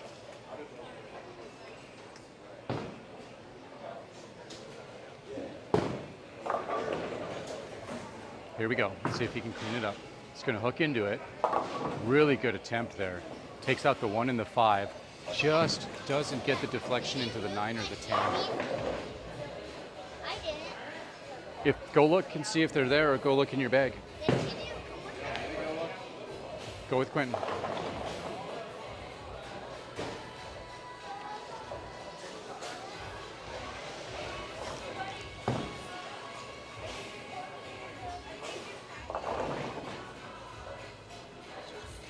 All right, so Dave steps up here for his second shot. He's on lane 5.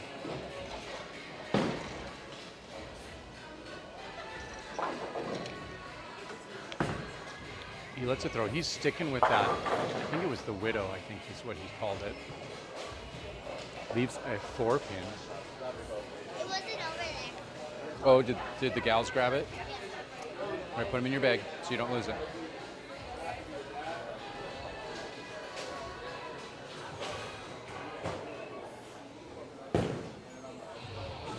All right, Dave comes in, picks up that 4-pin, no problem. So he closes his second frame. Let's see what Eric does here. Lane 6 in his second frame. Again, a scratch. Scratch championship match here between these two competitors.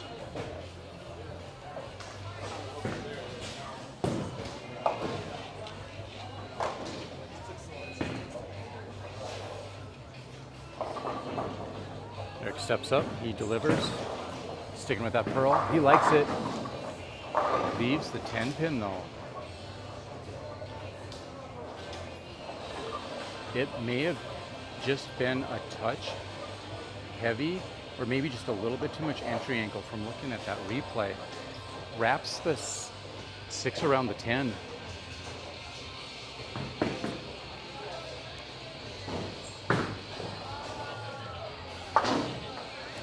Picks up that spare. So usually when you get that wrap like that, it's possible that you just had that the ball deflected just a little bit too much. A number of reasons can cause that. But if it deflects too much, the ball picks up too much of the 3-pin, and the 3-pin ends up shooting straight back into the 9, and as a result, it just clips the side of the 6. 6 goes straight into the sidewall, and it is either going to bounce back into the 10 or it's going to go back into the pit. And on that last shot, it just went into the pit, and that's a wrap 10. See there, he steps up on 5, throws another great shot. He loves it, but leaves the 4-pin.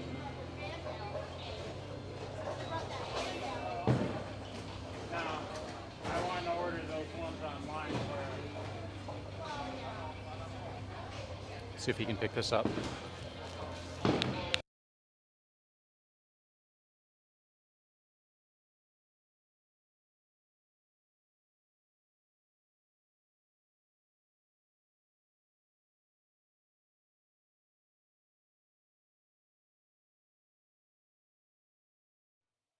I'll give you the details. All right. So, Eric closed frames 1, 2, and 3.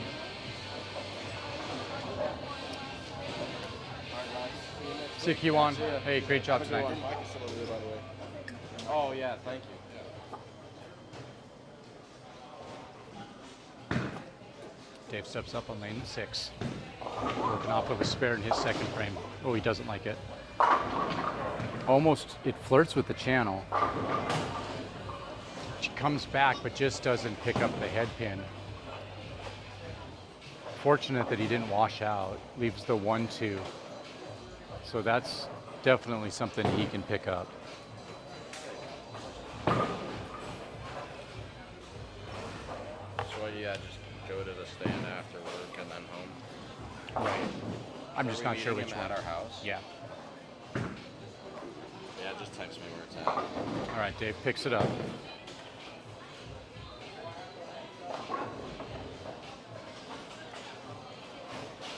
So, you're in the championship match. Tuesday night sweeper here between Dave and Eric. We were tonight 4 games of qualifying on the 2018 SYC, that's the Storm Youth Championship Open Pattern.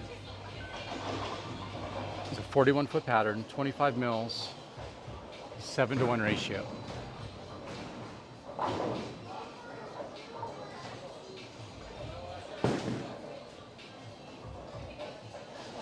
These are the last 2 men standing. Dave steps up, he likes it, he delivers. Oh, doesn't get rewarded though for a good shot. Leaves the 10 pin. Stone 10 that time. Well, no, that was a wrap 10, wasn't it?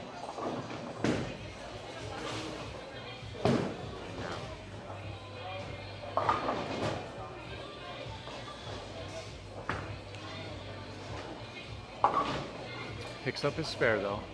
So now Eric stands up, gets ready to throw his 4th frame.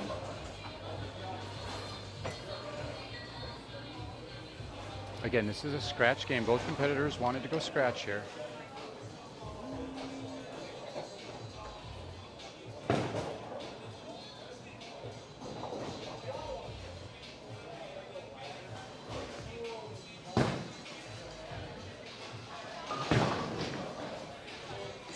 Eric steps up. He's sticking with that optimum idle curl. It flushes pocket. That's 10 back. That creates a little bit of separation here.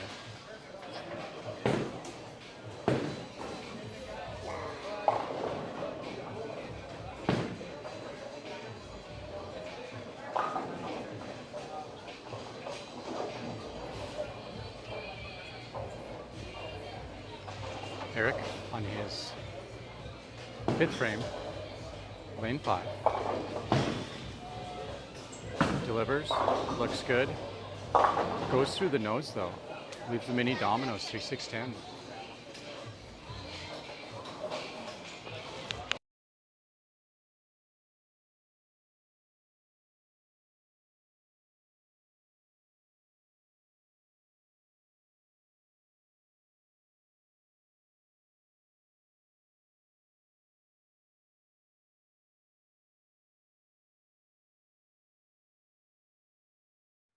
Eric picks that spare up, keeping a closed frame for him through 5 frames. Dave steps up here, lane 6 on his 5th frame. He opened in the first, and that's the main difference between these competitors right now.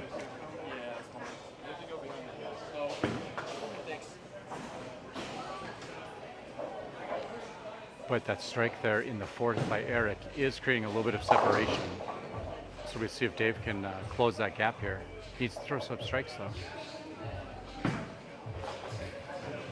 I think Dave leaves a 10 pin there, but I think he made a ball change. Did you see? Was that a ball change by Dave? Pretty sure Dave made a ball change there. I don't think that's the Widow anymore. The Widow Mania is what he was throwing pretty much almost all through qualifying and through the semifinal match. But pretty sure that was a different ball. All right, he steps up here, tries to keep this frame closed. Again, you're watching the final match of this Tuesday night sweeper. He nails it.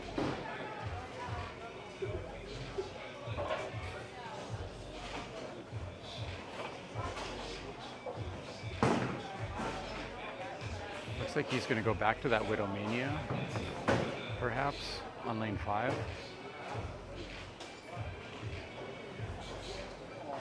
We'll see here what he ends up picking.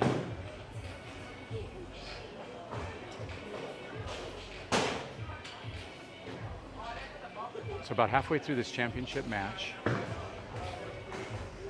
Sweeper Sports League, although tonight just happens to be a challenge pattern. It's the SYC Youth Open, 41 feet, 25 mils, 7-to-1 ratio. Last couple of weeks we were bowling on 1.5 to 1, 2.5 to 1. We've had a couple of those this year, really, really challenging.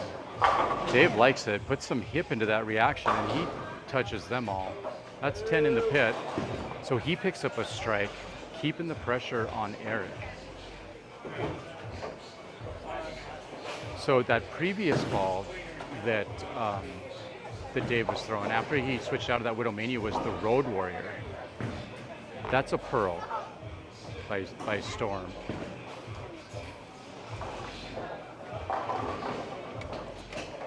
But he just put it back on the rack, so I don't think, not the ball rack, but back in his equipment rack. So I don't think he's going to stay with that. I think he's probably going to stick with that Widow Mania. Saw Eric there with his shot. Leaves the 2-4. So, a little bit of an opening here for Dave.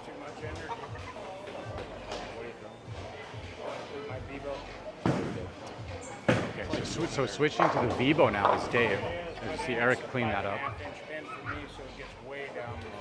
You see the Road Warrior, not what he wanted.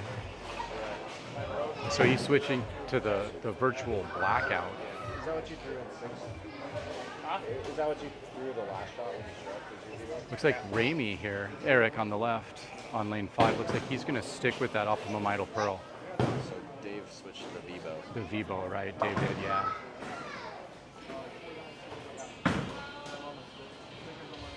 Eric likes it, and he should. Touches them all. That's 10 back. That was a great shot, man.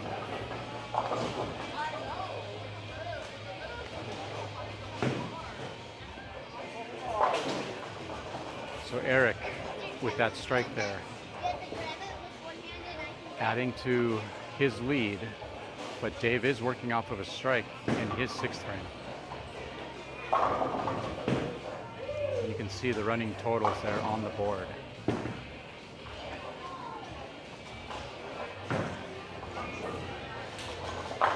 He likes it. That's his Vibo again. Dave packs 10. So he goes a double in his 6th and 7th. That's going to bring him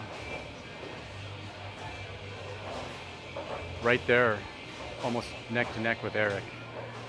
Now that I think about it, that was 2 10 pins away from the medium. Oh, yeah. And it's like, how do I, and that's the same issue I've been dealing with all year. It's like, Well, and they were good balls. like in the middle of those strings, how do I?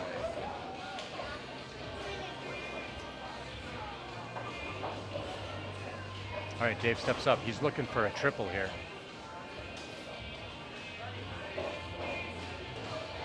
Virtual energy blackout is what equipment he's using currently. You're watching the championship match of the Tuesday Night Sweeper. He likes it. Oh, but doesn't get rewarded for a perfect pocket shot. Leaves a 7 pin. That's disappointing.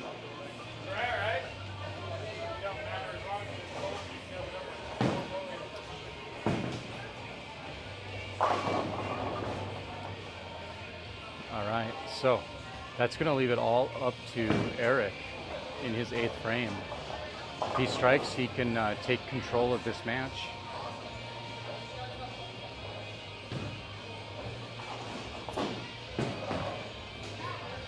Dave steps up, picks up his spare.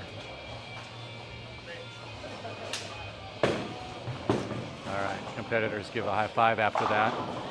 It's tight here. Oh, that was such a good shot. Such a good shot. Late in this championship match, we're in the 8th frame now. Looks like Eric's wanting to wait because you can see there lane 5. The pin setter's waiting for pins. It doesn't have enough pins to set a full rack down. And Eric's trying to avoid stepping up, starting his approach, and then having the pin setter on lane 5 drop, which would be hugely distracting. So he's just going to wait for lane 5 to reset. Here it goes. Okay, Eric steps up here in his 8th frame. He's working off of a strike. He's got a fully closed game, but has not thrown a double yet in this game. Gets it way out late. Comes back, barely clips the head pin. Washes out, but the 10 pin does fall at the last moment, leaving the 2-4-8. So that's not going to be an automatic pickup here. So there's a chance here. Let's see what he does. Throws a strike ball at it. Picks that up. No problem there. So that could have been game changing if he would have missed that. But as such, he picks it up. Eric Max is 3 high. Right now, Eric maxing 3 pins higher than Dave. He can shoot his 8th frame, since it only has 1 ball after, can become 56, and then everyone after that is 30. Right. Because if so he can shoot 216, Dave can shoot 213. Let's see what Eric does here. He likes that ball a lot better. Oh, and it's a flush pocket shot, but it leaves the 9 pin. No way. That was incredible. So they've had a couple of shots. This definitely opens the door for Dave because he is throwing the ball well tonight. And that virtual energy blackout looks so good. Right, that 7 pin wasn't really expected, so if he nails down 3 of them here, it's over. All right, Eric picks that up. This is kind of nail biting here at the end. So if you're sticking around watching, you're watching a good match here. 9th frame. Eric's thrown his 9th ball already, so he's got away at 165 currently, working off of a spare. Dave at 143, but he still has to throw his 9th frame, and he's working off of a spare, so he still has some count here to add to his 9th or his 8th frame that hasn't been added yet. All right, let's see what he does. He steps up. He's throwing that virtual energy blackout.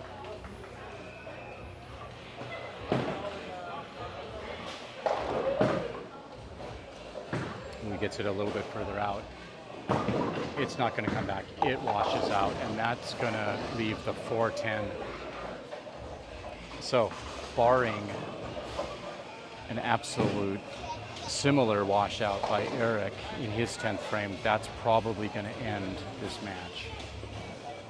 That ball just got out too far. The earlier shots when Dave was striking with that Vivo, those balls, he kept them a little further inside, and it looked amazing.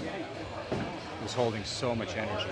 Oh, great shot, but almost picks up the 410.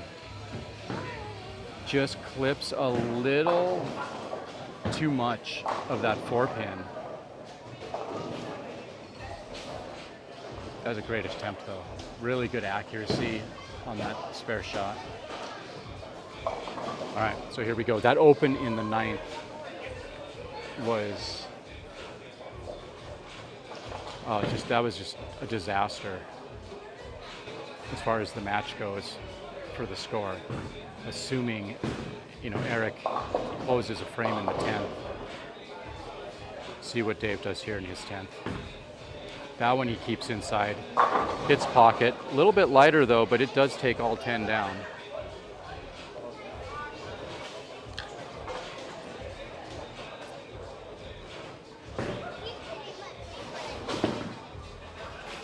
All right, so we're just closing out this final frame of the championship match here, Tuesday Night Sweepers, July 1st, Great Falls, Montana. Championship match here between Dave and Eric. Again, this was a 4-game qualifier tonight, followed by a 6-man bracket stepladder final.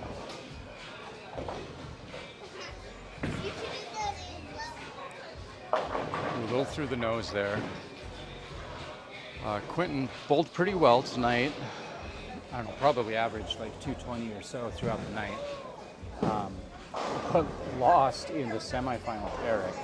Eric threw a 278. Quinton threw a 257, I think. So just an amazing match. All closed frames by both competitors. Both were throwing the Pearl Optimum Idol. And Eric just had a couple frames early that he struck instead of sparing. He left his spares for the 10th. Here we see him finishing the night off with that Pearl Optimum Idol. He gets the 7-10 both to fall late. And that's going to close it out. So your champion tonight is going to be Eric Ramey. Congratulations to Eric. Congratulations to Dave for a wonderful night bowling for him too. He led all of qualifying. Qualified first place with a plus 125. But Eric's gonna take home the championship tonight. There you go. Doubling there in his 10th. And you will see what he does here in his final shot. We'll hang on here just to show you those last few shots. And then we're gonna be packing up. Happy 4th of July to everybody. Happy Independence Day. Celebrate the freedom we love and enjoy in the blessed United States. Thank God for that freedom that we have, and do what it takes as patriots and citizens to preserve that, because it's not a given. You can see in the world that we have right now, there's a whole lot of things that are taking place, and people don't have the freedom we have. So let's enjoy that freedom to come down here and bowl on a Tuesday night.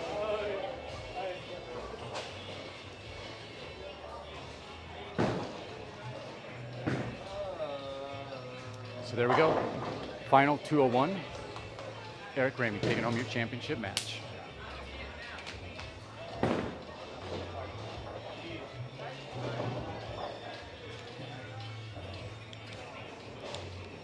Thanks again for joining into the live stream. Like and subscribe if you haven't done that yet. Hit the bell so you get notified whenever we do go live again. And also for when Quinton posts one of his tournament videos. Got one, I think, posting tomorrow. So make sure you check that out. I think we had one of his sweeper wins posted, maybe it was even today. But then go back, watch some of the tournament videos, and then we're heading to Green Bay for national championships. We will be posting somewhat sporadically after that point, just because we're going to be traveling and on the road. And during Junior Gold, they don't allow tripods, so it's a little bit harder to get footage, but maybe some shorts or something like that. We'll see. It's a pretty crazy, hectic 2 weeks while you're down at those tournaments. All right, so there we have it. Have a great night. We're going to be signing off.